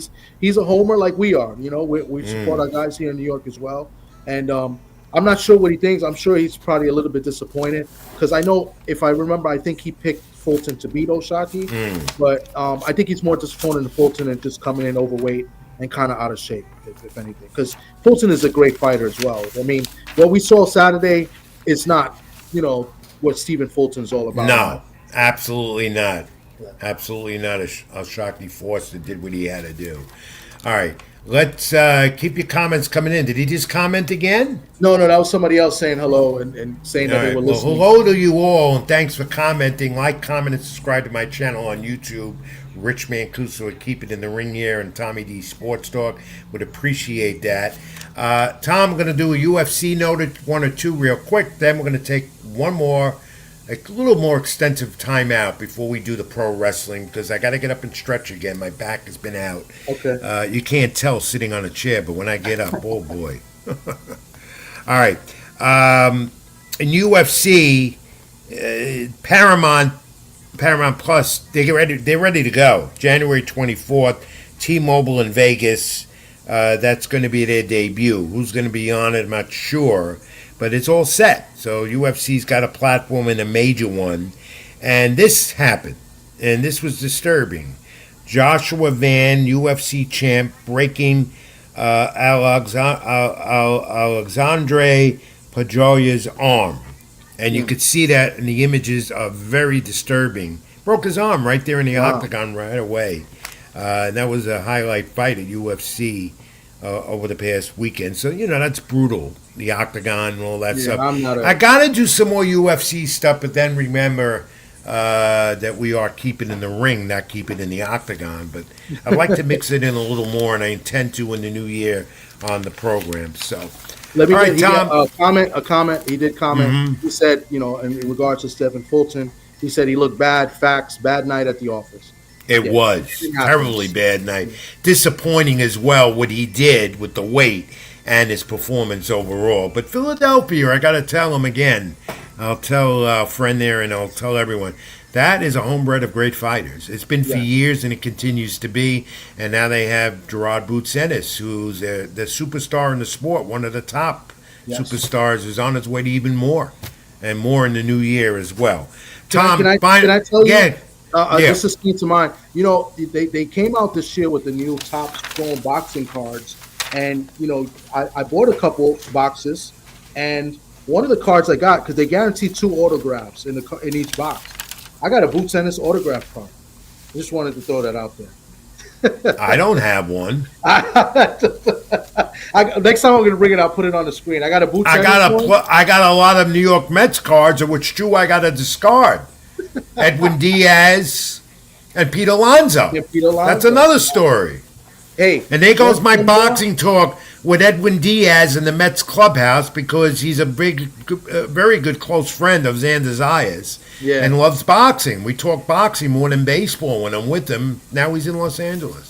That's another story for Sports with Rich and Tom that we have to pick up on, and we will. I think when the baseball season will start doing it. One more note, I also got a Thomas Hearns autograph card too. Just want to throw that in. Why are you rubbing in your memorabilia to me? I just got it. I put it away. What do you want to do? You want a memorabilia show, or you want to go card for card? Because I'll do you on that. I got some good stuff, Rich. I got some rare stuff too. You know what? Episode 1 of the sports show, we should share memorabilia, because I got some. I think we will, because it seems like a good first episode. And maybe somebody will buy my stuff, because it's all up. If anybody wants it, where am I going to take it, to my grave? Keep it in the ring. I'm Rich Mancuso. That's Tommy D. Like, comment, and subscribe. Going to take one final timeout. It's going to be a little longer. I got to get up and stretch, and we're going to regroup. More pro wrestling, the nostalgia, and some other things here and there. Back in a moment, Tom. That's Tommy D. I'm Rich Mancuso. We'll do 2 minutes. Stay with us. Back in a moment.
low, you can still go. Even when you feel slow, you can still go. Even when there's no hope, you can still go. I never answer to no, man, I still go. We're back. And I feel much better. So. Did I miss the pizza commercial? That was I opened up with the pizza commercial. I'm glad I didn't see it because I'm awfully hungry. Hey, look, I went and got it since the commercial break. I don't know if you could see it. Damn, I don't know. That's I don't know how clear You that should is. have told me. I would have bought out some vintage cards of my own. That's the Thomas Hearns, signed by Thomas Hearns, and Michaela Mailer was another one I got. Jahai Tucker. But here's the one I like, the boots, and this one's a nice one. I gotta show this one. But if I could get it to screen, I gotta get one of those lights. Yeah. I think you have a what do you call those lights? It's not. I don't coming up. know. You can't see it. I don't know. My buddy. It's not meant My to be. buddy, production guy, former pro wrestler, he's setting me up. Yeah, I got to get like a ring or something to get, but that's another day. But moving All right, on. well, Sorry. screenshot it to me, and I'll screenshot you some of mine. Okay. I'm sure. My wife wants to get rid of a lot of this stuff I got. So I want to get rid of a lot of my stuff. Well, I'm not allowed to have it. we'll talk about it. Yeah. Likes, comments, subscribe to the channel. Any more comments that came in while we were on break? Well, people coming in saying hello. Tate, salute to you. Crush is in the building. Crush is asking for the link. I dropped your link. Rich Mancuso and my man D Free. We got to get D Free on next Friday. I think next Friday. Yeah, I don't know. But next Friday might not work. I got to let you know with my schedule, but it should. So I think, if not, D Free will be the co-host because D Free's my co-host and he's a great co-host. No one's going to co-host. Your buddy Socrates is the most business man in the world. But not the co-host. You put them on as guests because you're the only one that will sit in for Rich Mancuso, and you know that. Yeah, I know. But that's up for discussion, though. All right? Because you do a great job. All right. Anyway, that's another issue. Let's get back to pro wrestling. Of course, we opened up the first hour. We talked extensively with Robbie Rebel and the Rebel Rant. Thanks for bringing him back. And we went over John Cena. And again, that's going to be an interesting Saturday night main event. I didn't monitor SmackDown as we're on live, and they were on live with us. But some interesting developments still with the WWE and the Masked Man. Yes, it was Austin Theory at first at Survivor Series War Games. Then it's talk that it was Montez Ford, who apparently wasn't. Now they're saying it's Chris Jericho, who may be saving his return to WWE for the Survivor Series. Jericho can't do what that. they're doing with this Masked Man, Tom, is they're using different people to keep you going. All right? And in the end, it could be Chris Jericho. Who do you think it is?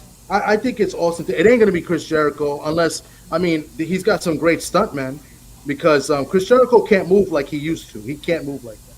So that's Yoda Crush. He said he just subbed to your channel. What does he mean by that? Did I insult him? No, he just subbed to your channel. He's telling you he subbed. Oh, is that what sub means? Subscribe, yeah. And that's the initial for sub? I thought it was a substitute teacher. You gotta excuse Rich. He's very, very old school. Oh my God, subbed. Subbed. I thought it meant substitute teacher. And then BVO says that Tommy loves masked men. You see how BVO treats me? He treats me bad. I don't know why. It's Chris Jericho. I think it's just Jericho, and maybe they'll keep this going till Royal Rumble, January 31st as well, from Saudi Arabia. Yeah, BVO is I thought it was a sub sandwich. Yeah, I'm hungry too. Thanks a lot for getting me more hungrier. But I think it's Austin Theory. If it is Jericho, like I said, he's got great stomach. It'd be interesting if it is Montez Ford because I think he's a great talent and that would be good. That'd be a great swerve. Jericho's supposed to come back, and that could be that. I don't think that was him under the hood, but eventually when they unmask and unhood, that's him. Or it could be someone that's aligning with Paul Lee, the Oracle. I don't know. Anything's possible at this point with the Masked Man, but they're going to keep playing it out to the Royal Rumble and see where this goes. Now, back as a tag team. Well, what image you have up next? I'll just follow what you got. Well, we got NXT. Yeah, that's part of Saturday main event. There he is. He that's what they're doing. They're really pushing NXT tomorrow night on Peacock. A lot of the stars. This guy is the NXT champ, Oba Femi. Huge looking character. Him and Cody Rhodes. You know, Cody retains the title. That one. And what else we got after that? Well, Royal Rumble. Yeah. The Royal Rumble poster is out January 31st. And Roman Reigns is in that. Brock Lesnar is in that. Breaker. And, you know, Braun Breaker's going to win the Rumble. And then probably face the world champion, was going to be CM Punk still at that time, because they're Punk and Breaker, the first Monday Night Raw of the new year on Netflix, so they might play that out leading up to the Royal Rumble, which could end up at WrestleMania. But the Royal Rumble entrants that's some of the talent and it's going to be stacked with more as you go along, as we get into WrestleMania season.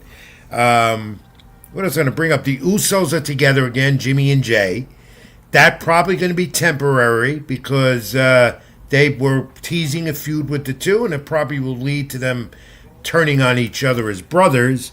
Talk about AJ Styles, Chris Jericho, and who's the other one? Retirement tours like Cena almost. Okay. And Brock Lesnar. Brock Lesnar says he's going to go into 2026. It's going to be his last year as a competitor, maybe after WrestleMania. So those three are going to have some type of retirement showcases, as they say in the business. And but again, the center of attention too is on LA Knight, who's on the back burner right now.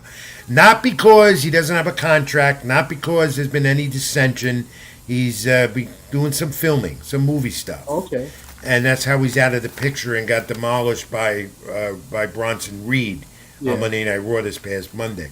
I don't know what happened on SmackDown tonight, except I did catch before we came on the air the continuing and ongoing feud that's going to develop into a big thing with the Wyatt Six and Soa Sikoa's Money Tree family.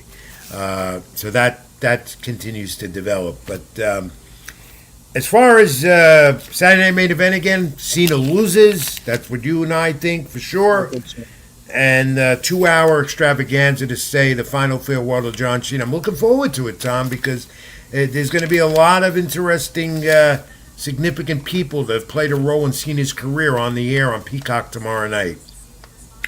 So we'll look at that. Now, AEW, I know that's your favorite group. I can't stand AEW. I know it's your favorite. It's your favorite group, though. I know that. I'd rather watch TNA than AEW. Yeah, well, there's Samoa Joe, and still, he's the champion. They're in their Continental Classic tournament to determine the champion for that title. They have so many titles you can't keep track of what they're doing. They're getting ready for World's End, their final pay-per-view of the year, and I like the fact that they're giving a lot of play once again to Eddie Kingston off the injured list. Mm-hmm. And my favorite wrestler there right now is Kyle Fletcher. And MJF will return probably at World's End. He's been away doing some Hollywood commercials and whatever other stuff as well, and resting his body. He'll be back. Swerve Strickland is my other favorite there. Him and it's not Adam Page. Who is it? Swerve Strickland is. And they're feuding. John Moxley's end is coming there as well. Yeah, you see that the Death Riders, as they call them, are breaking up a little bit. So that's coming to Strickland and Hangman Page should form together to go after the Death Riders. But Tony Khan says they're doing well. Look at the ratings. As I say every time, they're not. No, they really are. They really are. All right, let's open the nostalgia bag, right, Tom? Yes, nostalgia. We got first one. I got one though before you show the clip. I wasn't able to get the clip, so we have. But December 12th. I forgot what year. But James Bolt Crusher Smith wins the WB heavyweight title first round TKO over Tim Witherspoon at Madison Square Garden. The caveat here is Smith had lost the decision to Witherspoon 18 months earlier. And he floored Witherspoon 3 times in the first round. But this is the one we're focusing on. December 17th, 1952. Now you can put that up. Again, Archie Moore wins the light heavyweight title, 15-round unanimous decision over Joey Maxim at the arena in St. Louis. 36-year-old Moore retained the title for a decade. 2 defenses and rematches with Maxim, and I've got some other notes on it as you look at some. We're able to get the footage, right, Tom? But we got some images of it. About Joey Maxim, who was an active fighter from 1941 to 58. A total of 115 fights against some of the hardest hitters of his day. Knocked out only once, that by Curtis Hatchman Shepard, who came back to beat 3 weeks later and then have 85 more fights without being stopped. Maxim swore off his back foot, explains him having only 21 knockouts to his credit, and he was a good counter puncher, but that memorable 1952 fight against Sugar Ray Robinson as well, defense of his light heavyweight crown, with the temperature reaching 104 degrees at Yankee Stadium in the Bronx under those lights. We talked about how historic Yankee Stadium was with boxing for years. Maxim took everything Robinson can throw, stood up against the assault for 13 rounds. In that heat, Robinson collapsed later when a reporter told Maxim he had won only because of the temperature. Maxim's reply, "I was in that heat too." And he was, surviving as he always did to win. Those notes courtesy of the late, great mentor of mine, boxing historian Burt Randolph Sugar, who wrote a book, the ultimate book of boxing list. And so there you go. Tom, history. I'll add a little bit to it. I think from what I've looked up and what I've researched, Archie Moore, he was 36 years old in the first fight. These guys ended up fighting 3 times. Archie Moore won all 3. This was I think this might have been the closest of the 3, even though he won a big decision. One of the judges, which was the referee back then, so it's 2 judges and a referee. The referee had to fight much closer, and it was in his 17th year. Moore won the title. 17 years as a professional, he won the title, and it was out there, I believe, in St. Louis, Missouri, 1952. 15 rounds. That's great history. Great boxing history right there. Yankee Stadium, again, the home of so many illustrious championship fights back in time. Yeah. And again, the last one at the new Yankee Stadium that we talked earlier in the program with Afacio Falcone Jr., of course, was Miguel Cotto and Yuri Foreman. And that was the last time in 2009 when they opened the new Yankee Stadium. And we haven't had a fight card there since. We probably never will again. The Yankees don't want it. Yankees don't want anything there. I think the Pope visited that year too. Yeah, if I'm not mistaken, I think the Pope visited. I don't know. It's this sacred ball field in the Bronx that they don't want the grass tortured, and they didn't. My explanation about it, not like years past, like we just saw with Archie Moore and Maxim, is that the fan element, they didn't like it. So whatever happened back in 2009, they don't want to. 15 years ago, whatever it was, they don't want to see that again. So that's unfortunate because Tom, I brought it up to Yankee officials. Boxing needs why they just don't want to do it. It's a lot of history there. Like they used to do it in Comiskey Park in Chicago. The Chicago used to have a lot of title fights in the ballparks too. I think Comiskey Field was one of them. I don't know if they did in Wrigley, but I know Chicago hosted fights, and they should. I mean, they got the soccer games now there. They do college football games now in Yankee Stadium. I don't know. Talk about the Mecca, Madison Square Garden, Yankee Stadium would be a Mecca of boxing as well. Yeah. Well, you can go on and give a history of all the great fights that happened there in this illustrious sport we know as boxing. All right, Tom, we're going to come to an end to this almost 2-hour program, and it's been great, but let's take a look at some of these things that put up that keep it in the ring. Oh, the newsletter. Yeah. Wow. See, I go back. This is September 1992. All right. The Ancient Volume 1. Richmond. Yeah, this was the first one. You know, when I was on WFAN, and I'm on there every so often with Ricky Ricardo on the weekend late nights talking boxing and some wrestling, but I was a regular. Everyone knows. Go to YouTube. Some of the shows around are logged and they're there. They're chronicled all there. Keep It in the Ring became a part of WFAN with me and Jody McDonald at 3 a.m. in the morning. Wow. So I expanded it to this without the internet. You know, we had back then 900 numbers, hotlines to get wrestling rumors. Fans love that. They still do today. The gossip, the rumors. I went to this notch because everybody started putting out newsletters. A lot of people in the industries, including Dave Meltzer, who's the most successful one, became a multi-millionaire off his newsletter, The Wrestling Observer. Keep It in the Ring expanded to print. No internet, no laptop computers to put this together, no touch of the button to get it printed. I want you to look. See the front? Someone designed the logo. That's the front. Now, if we can get an angle of it, you'll see what I did. I don't know if you can see this in the camera. Can you put that down a bit? Can you get... I hope you can see this. I don't know if it's coming up. Do you see that?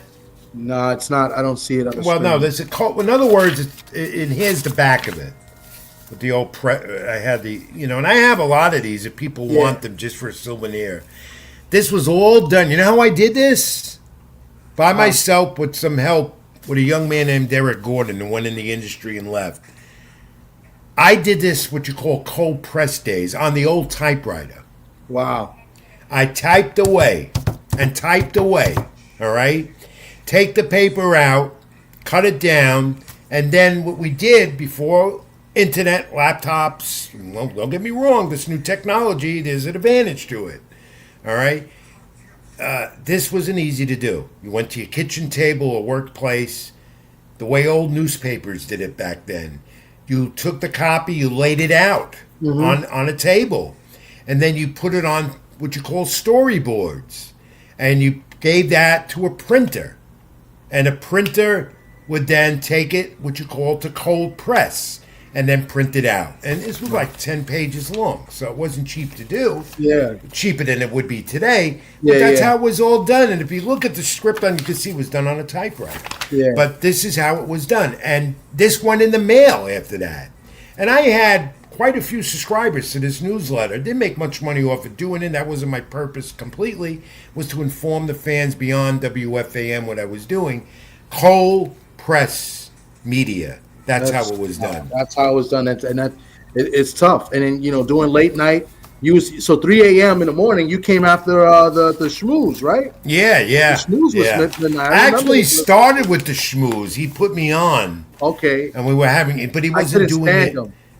Well, he was making fun and mockery of wrestling. Everybody, wrestling. And he wanted to talk to Jim Cornette, and I lined it up. And ever since then, Jim Cornette never talked to me again.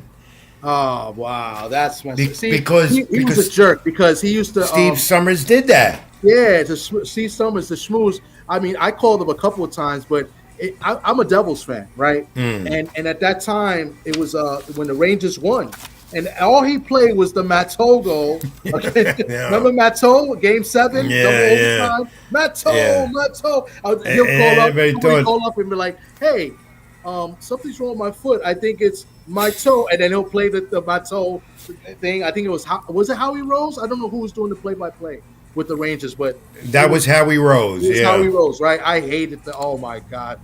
And for years, everyone thought I was Steve Summers because we had a similar monotone in the voice. Okay. And I would tell them because they didn't know what he looked like. I said, I'm Steve Summers. I'm here, you're there. Me here, you there. And I would do that. People say, oh, Steve, what a pleasure to meet you. And he used to mock wrestling. He used to make fun of wrestling. That's how it started. Yeah. And then from there, Jody McDonald and I, and this we eventually done in a book, the Chronicle, the whole thing, how it started. I met Jody at a local pub in the Westchester area, New York, and he knew who I was. And then He was a big wrestling guy, and it all started. But, to go back to this, Keep It in the Ring, the subscription was $27 for a year. I did it twice a month. Okay. A single issue was only $2. Check or money order, the only way you could do it. And I did it. And this went on for about 5 years. And that was 1992. So when you look at this Yeah. cover, I'm thinking SummerSlam. That had to be Von Erich and Perfect. I think. I could tell you. I give you an idea. I give you an idea, and then we're going to move on. We got to wrap up. Okay. It's about. I'm talking here about Hawk and the Road Warriors Legion of Doom. I had some writers as well. I have my fan club photos of meeting some of the fans that Keep It in the Ring. So a local promoter, who I'm not going to mention because I don't talk to him no more, talking about the recaps that happened at Madison Square Garden, and something about Kerry Von Erich, who passed away tragically with that family. These are the things I did, but I would also give the rumors and the gossip that fans wanted to know. And I would also answer fan mail. It was also like a print version of the radio show. Rich, I gotta ask you. I've asked you this maybe 2 times, maybe 3 times before. I'm gonna take a shot and ask you maybe for a 4th time because you've been doing this for such a long time. Every Friday in the Daily News was an article on wrestling called The Slammer, and it was a guy in a mask. There was a rumor that you were the Slammer. No. I don't know why people still think that. Oh, man. No. I'm trying to get you to confess. It wasn't me. If I'm going to do anything, I think it was a late Blackjack Brown who used to do the recaps. Blackjack Brown that used the hotline. Yeah. I think it was him. That's what everybody said. I don't even know. Or it was just a desk clerk that liked wrestling. But look where it's revolved since then. ESPN, national, all internet. Well, look what's happened. Wrestling's become mainstream now. Wow. I came in at the wrong time. Yeah. Keep It in the Ring has still been there, but I came in to do what I had to do at the wrong time. But all of that, because there would have been no, what was his, what did they call him again? The Slammer. The Slammer. No, it wasn't me. Friday, they give the results. I will resolve 2 questions right now. 1, I wasn't the Slammer. 2, I'm not Steve Summers. No, I know you're not Steve. Steve Summers, I know Steve Summers. I spoke to Steve Summers because I used to call WFAN. So I spoke to almost everybody that worked there. Mike and the Mad Dog I called. Did you ever call me on WFAN with the wrestling segment? 3 o'clock in the morning. Because it was rapid fire. But I remember Jody McDonald, though. I do remember Jody McDonald. Yeah, and I thank Jody for all of that. We had a great run for 3-4 years doing that at 3 in the morning. Yeah. Wow. Go on YouTube. You'll hear some of the show. Some fan logged them all, and they're chronicled. They're all on YouTube. I'm going to look that up. That's pretty cool. Because you'll hear a lot of it. It was unbelievable. Let me tell you something. WFAN was the station to listen to for radio. I mean, a lot of people didn't. I didn't have cable, so I listened to a lot of games on WFAN and radio in general. I even used to listen to Don Imus in the morning. So, but man, you had to listen to Rich Mancuso at 3 a.m. on the weekend overnight. Oh wow. It was, it was RM and JM, or JM and RM. That's what Jody used to call it. Jody is doing well down in the South Jersey area and doing some work with WIP Sports Radio and some others, and he's on his way towards retirement, too. I got one, just came to mind. So when Steve Summers, he ended up doing the mornings with Salzburg. It was the sweater, and the schmoozer. Do you know that one time, and I hope Soccer's listening, Socrates called up the radio, and they thought he was joking because they was like, Socrates calling from the Bronx. What were we gonna tell me next? That his wife is Cleopatra? And I remember that specifically. And I think Sock asked the question and said something, and I think Salzburg, because Salzburg, he was a little bit of a jerk. I think they had to flush the toilet thing. Or whatever. I think they did. Yeah, I remember that. They flushed the toilet on site. I remember. Well, there's been so many changes at that station now, but people can hear me once in a while. I'm on late night with Ricky Ricard, like 1:30 in the morning. Okay. And we might even do one this weekend. tomorrow. With Saturday Night Main Event with that's Cena's cool. Okay. farewell. Ricky's on the air. He hits me up, and I'm on for 10 minutes with him analyzing stuff. So going back some more. You did look. And we're gonna wrap this up quick. Yeah, 'cause Go to I might this not be Google. You got this Google Yeah. thing. Okay. Look at this. People alerting me to this. And what the hell's wrong with Google? I'm not 80 years old. So if they Google Rich Mancuso, this is what they'll find. Yeah, and they're going to see that I'm 80 years old. Is that's your birthday? Made sense? Yeah, yes. 19? Yeah. Yeah, but I'm not 80 years old. I'm far from that. But I thought I'd put that up because I got a kick out of that. And some of my colleagues and others are Googled. A colleague Googled this to me. It was great. And remember 7 years ago, we said goodbye to HBO Championship Boxing. And that still, everybody grew up that got into boxing. And most boxing people today will tell you HBO got them started. That's the cover of a book I have that's up for grabs if anyone wants, with color photos of the history of HBO Championship. Tom, I'll trade a card for this for you. That might. We might do that. I might. This is a great 25 years of boxing with HBO. They was 7 years ago. It ended, and this is a great book. Color photos of their great fights up to that point, illustrations and the real photos and the stories. And this is great. I wish you could see this on camera. So Tom, the HBO logo, you want it? Give me a card. You got it. Let's see what I got. I don't know because this Boots Ennis card and Tommy Hearns photo. It doesn't have to be that. It doesn't have to be that. But we do what they do in baseball. What they've been doing, trade for trade. And okay? if BBO's watching, because BBO's in Cleveland, I got a nice Tiger Johnson. I don't know if you can see that Tiger Johnson autograph card. So, enough of your cards, all right? You had your time, but yeah, HBO boxing. Real quick, could you one memorable HBO fight that you could remember? Because we got to get out of here. Oh man, so many. I don't. One moment, and the moment I remember because I wrote about it: Larry Merchant challenging Floyd Mayweather in the middle of the ring. What was his name? Mayweather. He challenged Mayweather versus he got headbutted and then he hit him after. Yeah, and then Larry Merchant said to him, If I was 50 years younger, I would knock you on your ass. I think wasn't Trinidad De La Hoya? Yeah. HBO?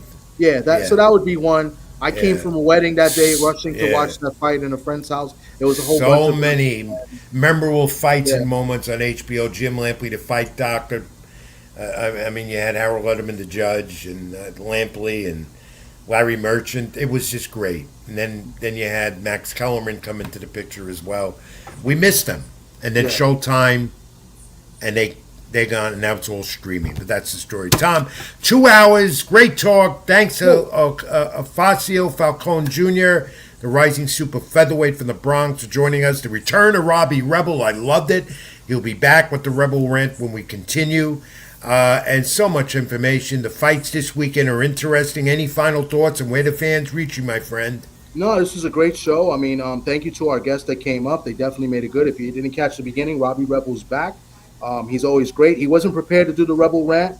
We just wanted to surprise Rich, and that was successful. So next week, we should get a nice Rebel Rant. And Facio Falcone, man, I've been telling people about this kid for a while now. And he's on his way. He's on his way. This kid is, yeah. We're looking for the next champion here in the Bronx, and I think he's him, and I don't like to use that expression, but I think Tom, where does everyone reach you? If they know you're on TD Sports Talk, where else? TD Sports Talk here on YouTube every Sunday with my man Pedro Fernandez at Ring Talk Worldwide.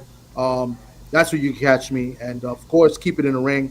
YouTube and the radio, Sports Byline USA.com and sportsbyline.com.